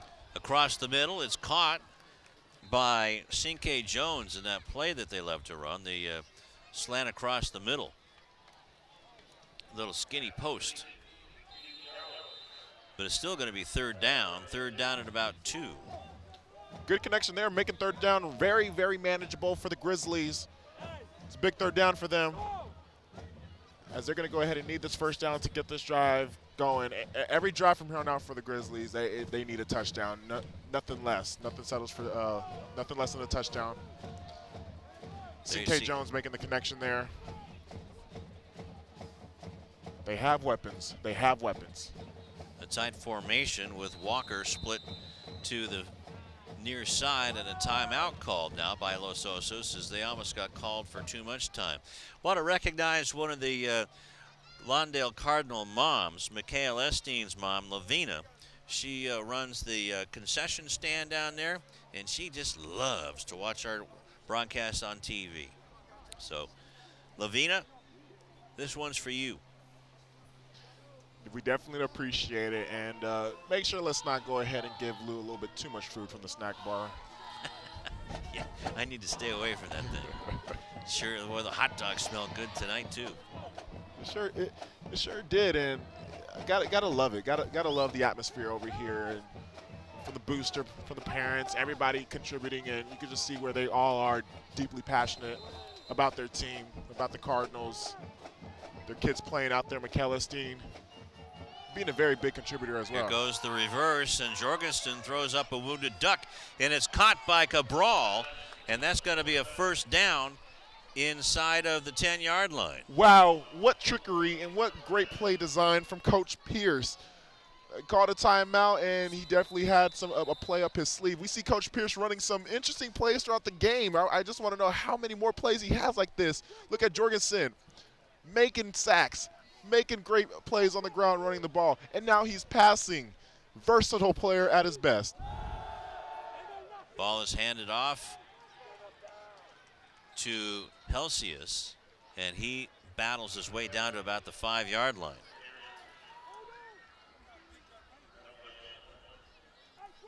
Wow, great play call from the pass play. That was an awesome play call there, keeping the drive alive for the Grizzlies.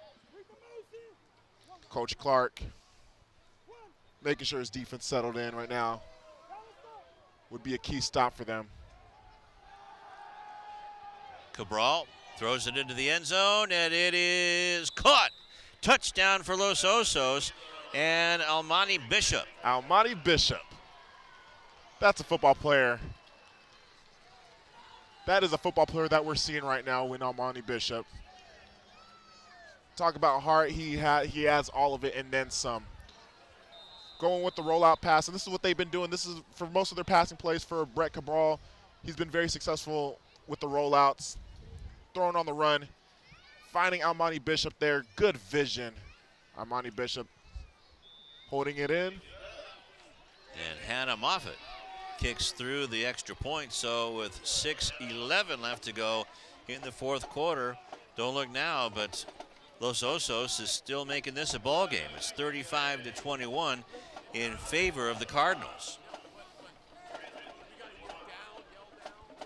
I'm like a little bit, wow, I'm a little bit surprised at how close this game is. But then again, this is the playoffs, and this is when games are going to be very tight to the end. And I guess you could just say I'm very surprised on Lawndale's end from what we've been calling all year with how many blowouts, by 6 minutes left in the game, the clock is running. But this is when the playoffs, this is when teams tighten up, this is when the game tightens up. You got Los Osos coming in here, making sure they're not going out without a fight. And right now, this game is still in reach for Los Osos. They need a big stop on defense. Right now, Lawndale, they're playing up on the line of scrimmage, anticipating an onside kick, and I think that they might be going for it. Who knows? Let's find out. Got some hands guys out there, yep. And a nice pickup and a nice run back. And that was by Keenan Files, who's made a couple of good plays here. One on offense and now one on special teams. Almost took it to the house. Yep. Great play awareness from Keenan Files. And not only that, not only the recovery, They got it at the 30-yard line, and right now with 6 minutes left in the game with a 14-point lead, this is Jordan Wilmore time. But look at Keenan Files making the play and almost taking his house. You can't tell me that he was not thinking, oh boy, this is the moment. This is the moment that is actually going to happen. That's right, and look at this, the starting point. Great field position now for Lawndale. But they got the perfect bounce off of that onside kick. The ball went right up in the air where you want it if you're the offensive team. Absolutely perfect bounce, and like I said, this is Jordan Wilmore time, so this is where I anticipate to see a lot of Jordan Wilmore at the end of the game, and this is when you want your key running back to do, to go ahead and wear down that clock, secure the victory. Los Osos defensive line, they got to go ahead and come up big right here in this drive. Otherwise, if the Cardinals get a couple first downs, I'm afraid that might be too much time for the Grizzlies to go ahead and try to catch up with. 4 yards, 3 yards on the play, so it'll be 2nd down and 7 for the Cardinals. Hamler under center, out of the eye. Simon is the fullback. Wilmore bounces off and goes to the right side, but Helsius is a Hellcat or a Hell Bear. Helsius been disrupting the line of scrimmage throughout the game. We see here, and it being late in the game, he plays both sides. We see him taking a couple of carries, obviously making a big touchdown run earlier this game. He's still playing with full throttle, with the full tank here late in the game, making a big stop there, and now it is a big 3rd down for the Grizzlies defense. But right now, time is against them as well. Not only the Cardinals are their opponent, but so is time, as it is under 5 minutes left in the game. So this is a big down for the Grizzlies defense. Timeout called by Travis Clark and the Lawndale Cardinals. Looked like they were going to run it, and then they took Terrence Simon out of the ball game and another blocker for 2 receivers, but then they changed their mind. And they're behind everybody is Files, who could be in the running for tip of the hat. We could go ahead. Or player of the game. You never know. Connor Helsius, that's an honorable mention. I'll go ahead and say he's been having a Helsius of a game. I guess I could go ahead and have some fun with his last name. Why not? But what a Friday night this is. Veterans Day observed. And both of these teams are playing their hearts out. With 4:47 left to go in the 4th quarter. A big 3rd down and a long 7. This is a big play because they're going with an empty set, so they're going to pass. So if it's not a completed pass. Look out. Hamler's going to go run. And now we got a penalty flag. This might be a big penalty going against the Cardinals, and this is the last thing that they needed here. It's going to go against the Cardinals, Lou. Uh-oh. Holding. Oh, boy. Grizzlies still alive. Big penalty against the Cardinals. The clock stops. And now getting a 1st down. Well, we've seen it before. We've seen it earlier this game where Jalen Hamler worked his magic connecting with Jordan Wilmore on a 3rd and 16, which, in my opinion, that might be the play of the game if the Cardinals end up coming out and winning this, because the next play they scored a touchdown after that. But right here is a 3rd and 17 situation. It is an empty set. So if it's an incomplete pass, the clock will still stop as well. And you can see where the Grizzlies, they're going to be setting in the house here. They got everybody at the line of scrimmage. And somebody maybe, nope, they're going to call it on Lawndale again. And this is something that Coach Clark is definitely not going to be happy about. This is something that he does not like, is undisciplined football, and we see back-to-back penalties, and this is only killing the Cardinals, and this is only giving the Grizzlies more life. And we can see Coach Clark very, very animated, about to take off his whole entire headset and even his hat on there. He might unscrew his head. Very, very passionate, and he emphasizes so much on disciplined football. He just emphasizes so much on them. Just talking to him last week, and this is why throughout all these games, even though they're winning all their games throughout the year, he's always never happy because, you know, he finds some type of plays that the team we're not disciplined on. Hamler's going to keep it himself. Goes around the corner trying to get a block. Does. Oh, And boy, no. He should have. Don't run out of bounds. with 4 minutes left to go, he did stay in bounds. He did stay in bounds? No, he did not stay in bounds. Pardon me. And that's going to turn it over on downs. And, Tom, you might want to check the referee's mic. I just put my own batteries in there. So it'll be 4th down. That was Alex Perez is going to punt it. That was definitely not a good awareness from Hamler there, running out of bounds, stopping the clock. But he's been having a phenomenal game for Jalen Hamler. And this one is sliced out of bounds, and it's going to be called out of bounds at about the 20-yard line. It's all or nothing for the Grizzlies, but here we go, the previous play here. We got Jalen Hamler finding the crease, but at least fall in field and not really go out of bounds, which he did here. Going out of bounds, that's going to stop the clock, giving the Grizzlies enough time to try to go bring this game in reach for the Grizzlies.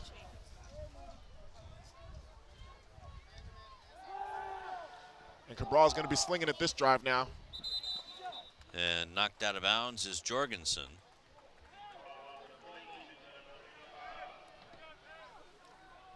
So the pass is complete to Jorgensen. Looked like his options were not there. Looked like this was designed for a quick pass, and his options weren't there, so he quickly jumped it off to Jorgensen where it didn't go anywhere. No gain on the play, but the clock is stopped there. And we're going to be seeing Cabral sling it this whole entire time, and almost picked off. Terrence Simon Jr. knocked it down, and he almost picked it off. That would have put the stamp on this game there. We see Terrence Simon a little bit too. Well, that was a very hard pass from Brett Cabral there, and we see Terrence Simon. But he prevented the completion by Bach, because he would have caught the ball. Most importantly, that he prevented the completion, but that would have been game if Terrence Simon would have came down with it, giving the Grizzlies more life still. 3rd and 10, big play for the Lawndale defense, and they stop him. Keon Pinkston, playing the nose guard, said, you're not going anywhere. Big old Keon, 6'3", 265-pound junior. Interesting play design here, a quarterback keeper on a 3rd and 10, under 3.5 minutes left, and a quarterback keeper up the middle against this physical Lawndale defensive line. That was an interesting play call there. But here's the play of the game. 4th and 9. Cabral has a man open, but it's intercepted by Esteen. Levine's baby boy, Makiel Esteen, with the interception with 3 minutes and 3 seconds left to go inside of Lawndale territory. Makiel Esteen making a play that's going to solidify this victory for the Cardinals with over 3 minutes left. I believe that is his 7th interception on the year. 7 interceptions for number 7, hauling it in. And that might be the deal breaker. And DJ Nico playing the song. 7 interceptions on the season for number 7, and he is only a junior. So he's only going to add more to his resume next year. And a nice young man, too. The handoff is to Wilmore. Bounces back to the outside. Here he comes. He has one man to beat, and he goes out of bounds. Didn't keep the clock running, but 2:56 left to go in the 4th quarter and a 14-point lead. It's a first down, that's for sure. Out of bounds at the 38-yard line. Jordan Wilmore, still a very solid game on the ground. Not the Jordan Wilmore game that we're used to calling, because normally on these kind of plays he goes to the house, but Los Osos got to credit their defense. They definitely had Jordan Wilmore circled throughout the whole entire week. And Wilmore trying to go up the middle, finds a seam, gets into the secondary. Terrific block up front to begin things. Damian Gutierrez.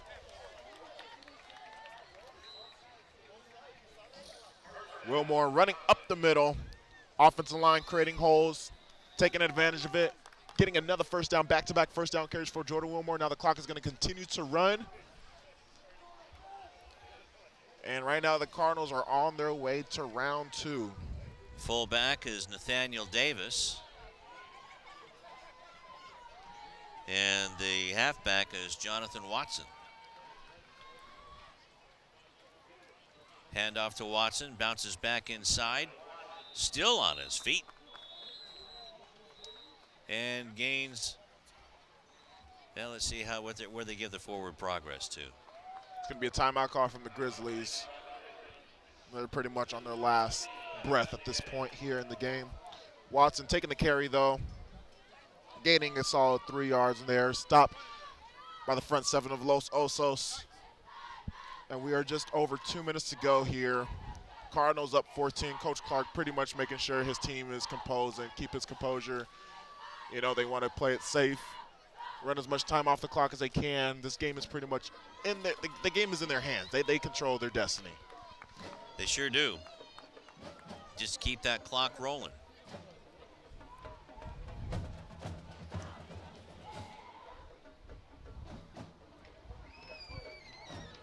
It's going to take a miracle for Los Osos to make anything happen on defense. I'm pretty sure Coach Clark is emphasizing to just protect the ball because don't do anything that's going to make the yellow flag come out of the pocket. Exactly. We saw our last drive where the penalties killed their last drive, giving Grizzlies the signs of life.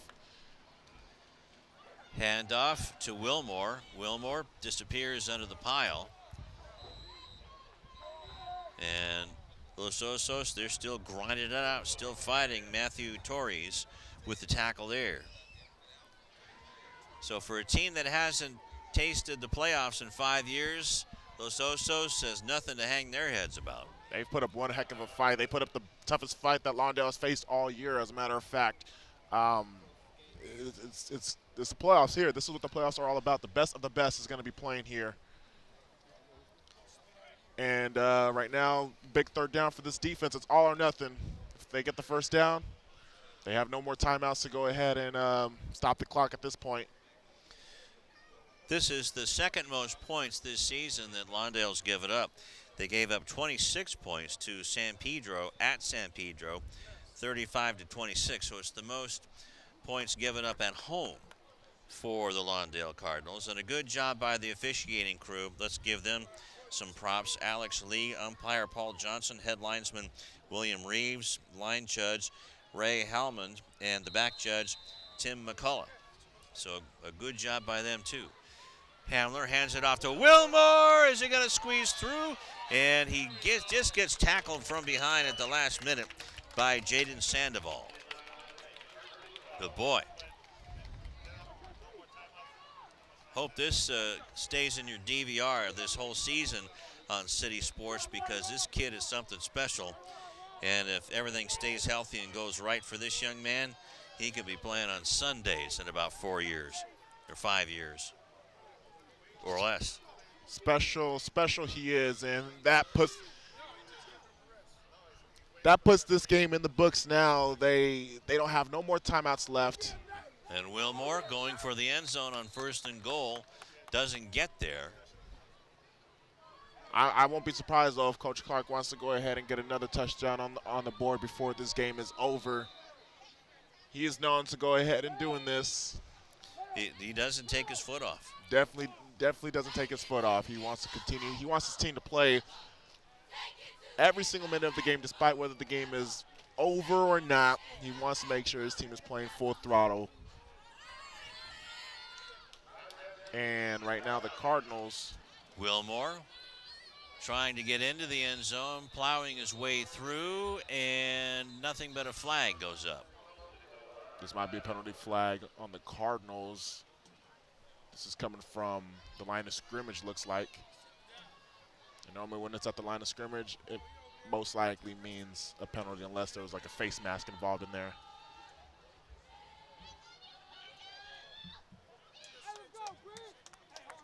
It's going to be a personal foul, actually, against.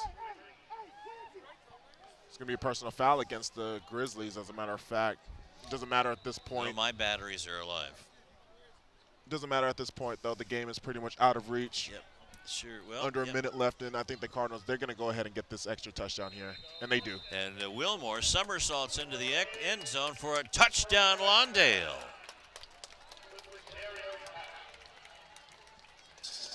That makes it 41-21 with 46.4 seconds left to go in the game. Be awkward for Jordan Wilmore to only have just one touchdown on the board. He gets multiple touchdowns every single Friday, so well-deserved drive. This is, like I said earlier, this is Jordan Wilmore time. You know, it's late in the game. The game's rather close. You want to go ahead and pull it away? Well, you give it to your best running back, Jordan Wilmore. Oh, boy. Cobbin there fielded the high snap from Martinez and has to eat the ball. So the PAT is no good, so it remains 41-21. When it comes to a snap, everything needs to be in sync, and the fact that there was a high snap made Alex Cobbin jump up and get the ball, and that just messed up the flow for Axel Perez, so he couldn't even get the ball. But look at them celebrating. They have every right to go ahead and celebrate. You're going on to round 2 of the CIF playoffs, Division 5. They will be playing the winner of Moore Park and Los Altos. And last time I checked, Moore Park was up 28-0 at half. But here's Jordan Wilmore finding his way into the end zone once again, pretty much putting the cherry on top of this game. And that was his 21st carry of the ball game and his second touchdown of the night. And Alex Perez looking to kick it off back to the Los Osos Grizzlies.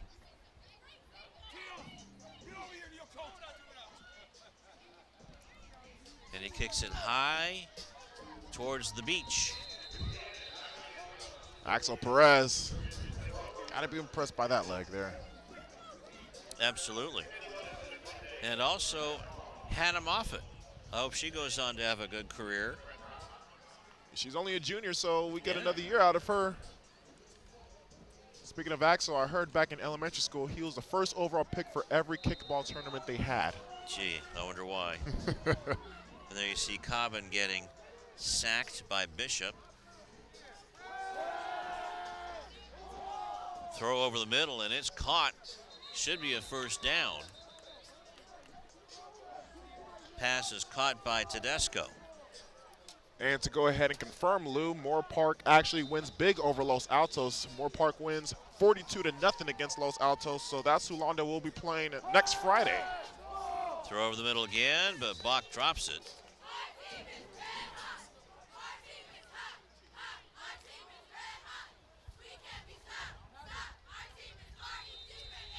So Los Altos.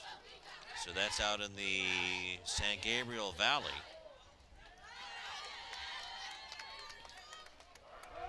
Cabral back to pass. He's going to take off and run, but not too far because Nathaniel Davis was on his back, dragging him down. Nate Davis, once again, making the play. Nate, the great Davis. Might have made the final play of this game. Nope, they're going to go ahead and try to get one more play off. And they do. Should be last play of the game here. Cabral throws it in the dirt, and that's going to do it for, well, we have a timeout called. No, it is an incomplete pass, so the clock will stop. So we get one more play. This will be the last play for the Grizzlies season. But hats off to the Grizzlies, actually. They were 1-9 last year, missed the playoffs the last 5 years. Getting back into the playoffs. Holding on the Cardinals. So the Cardinals are in a giving mood with 1.4 seconds left. Maybe they feel bad for him. I don't think Travis Clark does. Back to passes, Cabral looking down over on the right sideline does. It's caught by Tedesco, and that's going to do it. So congratulations to the Lawndale Cardinals. They are undefeated this season, now 11-0 after a big 41-21 win over the Los Osos Grizzlies of the Tough Baseline League, and they end their season at 5-6. Tough they are. Los Osos Grizzlies, they put up a great fight against the Cardinals. Cardinals had to play all 4 quarters throughout the game. Cardinals advance now, being 11-0. They will be playing, as I said a few minutes ago, Moore Park as they beat Los Altos 42-0. So we're in for a showdown for round 2 next week, November 17th. Oh, I'm sorry, Moore Park beat Los Altos. I thought she said the other way around. Moore Park, that's up around Thousand Oaks, Ventura County-ish. Beautiful area. But for football, that's probably where Lawndale is going to be traveling, to Moore Park after a home game tonight. But we'll see. Was Moore Park on the road or were they at home? Can't tell.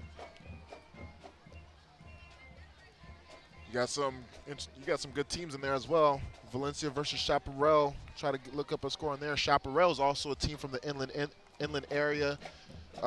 In my sophomore year, Chaparral actually won CIF during my sophomore year. So that might be a team where if Lawndale continues to win, Chaparral continues to win, they might end up for a collision course there. You still got Valencia, Paramount, Woodrow Wilson.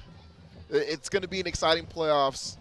Well, Paramount, I would imagine that Wilson, Long Beach Wilson, defeated Paramount in that game. But what a game tonight's. A reason to celebrate and a big sigh of relief as the Lawndale Cardinals hadn't been challenged since before league. Again, when they played San Pedro, all the way back on September the 22nd, almost 2 months ago. Well, Lou, actually, I got some news about the Chaparral-Valencia game. Chaparral beats Valencia 38-0, and Wow. they will actually host Paramount next week. So Paramount actually beat They Woodrow beat Wilson. Yeah. Wow, okay. Bit of a shocker, at least for me. So you got Paramount beating Woodrow Wilson and Chaparral beating Valencia convincingly. And winner of that game, winner between Chaparral and Paramount, will face the winner of Lawndale and Moore Park. Okay. That's in Division 5. And then in the other bracket, now you see Travis Clark. Listen, see if we can listen in. So we can lock it in. We've got to be better with discipline. Like, do you guys all respect me at all? Let's go! Do you think I respect you? Let's go! So when we're out here at war, you all know I'm gonna be intense. You know I'm gonna be on you. So don't take it personal. You don't talk back. Yes, coach. You get out there because I'm telling you. Go! Turn it out! Oh, now they're telling DJ Nick to turn it down.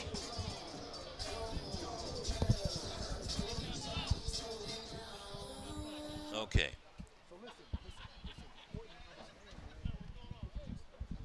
So how are we with our intrepid reporters? We got anybody yet from the Los Osos side? Okay. Well, here we are. And a little bit of a chill. Finally, we get a little bit of a fall chill in the air. And just in time for the Cardinals' big 41-21 win over Los Osos. It was a great game, believe it or not. And why don't we go over to Tolly, who has a very special guest. And they're just about, they're untangling some things. So as soon as they can learn how to hold things and turn things on. But we're going to get some, a Lusinger score. How about this? Moreno Valley 35-15 over Lusinger. So the Olympian season ends in football, and we can just hope for basketball. That's coming up. Now let's go down to Tolly. I have kicker number 12 on the Grizzlies, Hannah Moffitt. Weren't expecting a blonde beauty out of that helmet, I'm sure. I know tonight may have not been the outcome you were expecting, but being a female kicker, how special is it to play with 85 of these guys tonight? It's really fun, like the excitement that comes out of it and just all the energy is great. Do they give you a hard time? Do they treat you like one of them? Yeah, they treat me like one of them, definitely. What made you decide to play football? I didn't want to be in PE, basically. one way to get out of it, of course. And then I know that you said you've been in with this program 3 years. Now this is a new year, new coach. Obviously the season has come to an end. How has it changed over the last 3 years? Oh my gosh, like our energy's changed, just our players, like their mindsets and all of that. And then one last question to other girls that might be interested in kicking. What kind of advice would you give them? Just basically do it. Don't be scared. Like there's nothing to be scared of. I have to ask, are you scared when you're out there? I've seen those guys get close to you. I was, but now it's like I'm chill with it. Thank you so much, Anna. Back to you, Lou. She's chill with it. She looks like a surfer girl to me, but all that long blonde hair and the way she talks, real soft spoken. But boy, look at her running all that gear. She can move. Yeah. They should put her at the wide receiver. Very, very impressive. I'll tell you that from Hannah. And she's only a junior, so Los Osos, it's not too far away from my house. I'll tell you that. I might actually just go up to a game next year just to go ahead and watch her kick. She was awesome tonight, and she gave Axel a run for his money, where we saw Axel Perez, he tried to prove me wrong by kicking the ball out of this field today. He sure did, and almost made another field into the uprights from the kickoff standpoint. But this was, again, the toughest test that the Cardinals have had at home this year. And there's a lot, you've heard that serious post-game talk by Travis Clark was very serious. There's no celebration down there, that's for sure. This is we've grown accustomed to Coach Clark never being satisfied after every win. Especially, you think about it in the playoffs, maybe he might loosen up. Nope. I think he's thinking big right now, and he wants to see his team perform better. And we did see a little bit of undisciplined football from Lawndale, from both sides of the ball, jumping early, whether it was encroachment, whether it was false starts, holding penalties, plays that Coach Clark definitely emphasized on, that we cannot make these kind of plays in the playoffs. And it's only going to get tougher here, where next week they play Moore Park, who just blew the brakes off of Los Altos 42-0. So they definitely must not come into that game being undisciplined. And that's true. And as we get ready for another interview on the field, and just want to say okay, well, we lost a guy. But Jordan Wilmore ended up with 31 carries on the night. And check that, 21 carries on the night, 165 yards and 2 touchdowns. And also he caught a pass for 22 yards. So not a bad night for Mr. Wilmore. And let's go down to Sebastian, who has a special guest. Hey, thanks a lot, guys. I'm here with Coach Clark. And, Coach, after this first playoff win, I know you were just talking to your team about discipline, and I know you were on that sideline just talking to them about the mistakes that they were making. And I know you're happy with the win, but I know you felt like they could have done better as well. Oh, absolutely. I talked about this all the time, that we've got to be mentally tough. And we kind of made some mental mistakes tonight, which is, in my opinion, with the victory is a good thing, because now I can teach my kids something moving forward. It takes discipline, man, in the playoffs. You don't look at a record when a team comes to your program. I was talking to Coach earlier. They're a 5-5 team, but if you watch them on tape, they're easily 7-3, 8-2. They are a solid program coming out of the baseline league, playing against some great programs like Upland, Rancho Cucamonga. So they come from a great football area. And I knew it was going to be, very tough. They're bigger than us up front. I think it was a great test for my offensive line. But I'm really proud of my kids for sticking in there and getting a victory at home. And I'm glad we're still, around to play for week 2.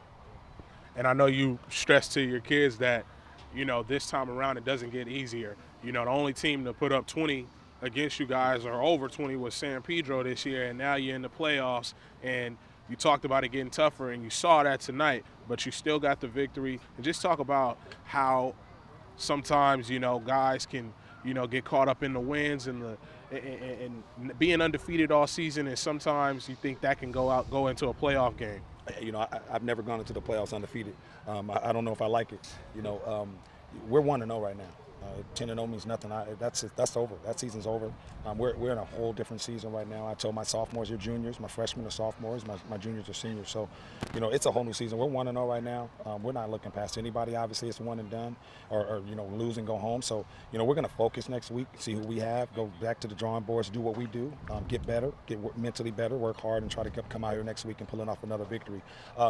Tonight is is special for me. It's for like my mentor, Norm Lacey, resting in peace. He's always told me about these rounds. I was fortunate enough to win a couple of CIF championships with him under his tutelage. And, first round is always the tough one. And it doesn't get easier. So I'm just glad we got out of round one, and I'm looking forward to going to round two. Coach, good luck to you in the second half. Thank you, gentlemen. Thanks for having me. No problem. Back to you guys. I'll be coming back with another interview with Jalen Hamler. All right, thank you very much, Sebastian, and good job and good words by Travis Clark there. And just a very, very passionate young man is Travis Clark. And you can tell that he's not going to let his foot off the pedal for anything. He is definitely not, and just what I said earlier about him never being satisfied. And I knew that this game, this win, he wasn't really going to be fully happy about it just because, keyword, discipline. He likes disciplined football, and his team did create a lot of penalties, and you know where Coach Clark, he's going to want to go ahead and work on that following the next game against Moore Park. All right, let's go back down to Sebastian. Thanks a lot, guys. I'm here with the quarterback for the Cardinals, Jalen Hamler.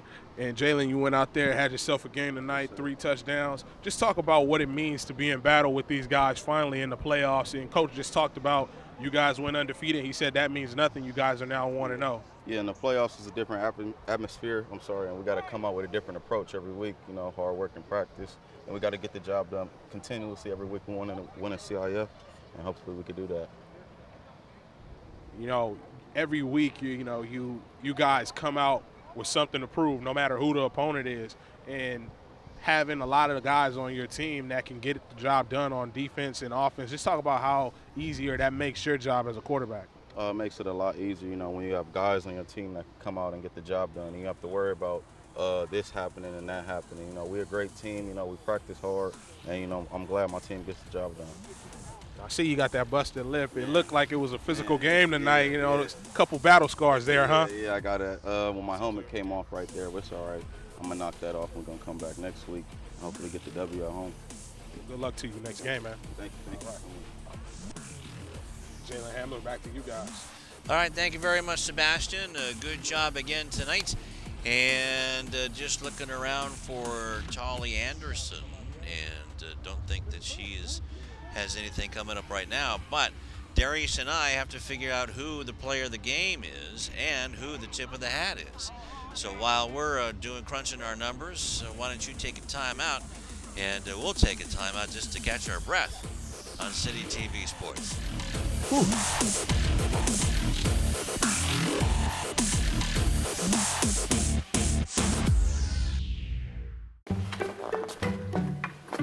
Why don't you ever see elephants hiding in trees?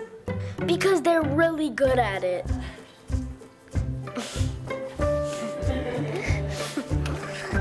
Yeah, I get it. Back here at Lawndale High School, we're a big win, 41-21 Cardinals over the Grizzlies, Los Osos, in the CIF Ford Southern Section Championships, Division 5, and they win, moving on to the second round. And who will they play next week? Yes, they will be playing Moore Park, who just got their big win over Los Altos, 42-0. So they're a team to not mess with. They're in up there in the valley, I believe, along with Thousand Oaks in there. It's going to be a very, very big game, another tough opponent, and it's only going to get tougher from here on out, Lou. It's the playoffs, absolutely. So it's going to be a survival of the fittest over here. So we're going to see next week if the lesson sank into the Cardinals tonight, where, like you say, it ain't getting any tougher. It's not going to get any easier. Yes, it's not going to get any easier, or yes, it's not going to get any easier for the Cardinals. What we saw from Coach Clark, not happy about the discipline from the team today. A lot of penalties, which we saw, and it's very bizarre on our end, too. We saw a lot of undisciplined football from the Cardinals, jumping on both sides of the ball, whether it was false starts, whether it was encroachments, nothing but penalties that we kept seeing, even unnecessary roughness on the quarterback. The defense gave up a lot of yards to Los Osos that actually kept them in this game. So I think Coach Clark is going to go ahead and use that as an example, and he's going to want to emphasize that during practice this week. This is the playoffs. You cannot go ahead and have these many mistakes and penalties against these kind of teams. That's right. One, maybe two of those penalties were on third down, on third down, and led to a touchdown. At least one of those led to a score. But now it's time for our player of the game. Well, actually, let me go over some numbers first that led us to our choices for player of the game and tip of the hat. Jalen Hamler, excuse me, was 6 out of 8 for 121 yards and a touchdown in the air. 10 carries for 69 yards and 3 touchdowns. So Jordan Wilmore wasn't really getting the ball going, even though he had 165 yards and 31 carries and 2 touchdowns. It was an un-Wilmore-like night. It was very, very bizarre to go ahead and see where Jordan Wilmore only ended up with 2 touchdowns in this game. This guy, the kid, he has 2 touchdowns at the start of the game for the most part, and for some reason every single game this year that we've been covering, Lawndale. So the fact that Jordan Wilmore, this is sort of an off game, and he had, 165 yards, you say? Yeah. The fact that that's an off game, that just tells you how dominant this kid is. That's right. Averaging over 200 yards a game, 2,009 yards coming in, and 29 touchdowns coming into tonight's game in the regular season. But our player of the game, Jalen Hammer, he put the Cardinals on his back and plowed them into the end zone 4 times tonight. And let's take a look to see what Jalen Hamler did tonight on the field.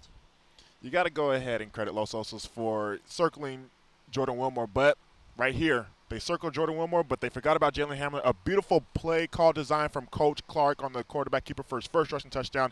And here's a quarterback sneak. Jalen Hamler using his size behind his beast of an offensive line, that beefy offensive line, pushing him in for his second rushing touchdown of the game.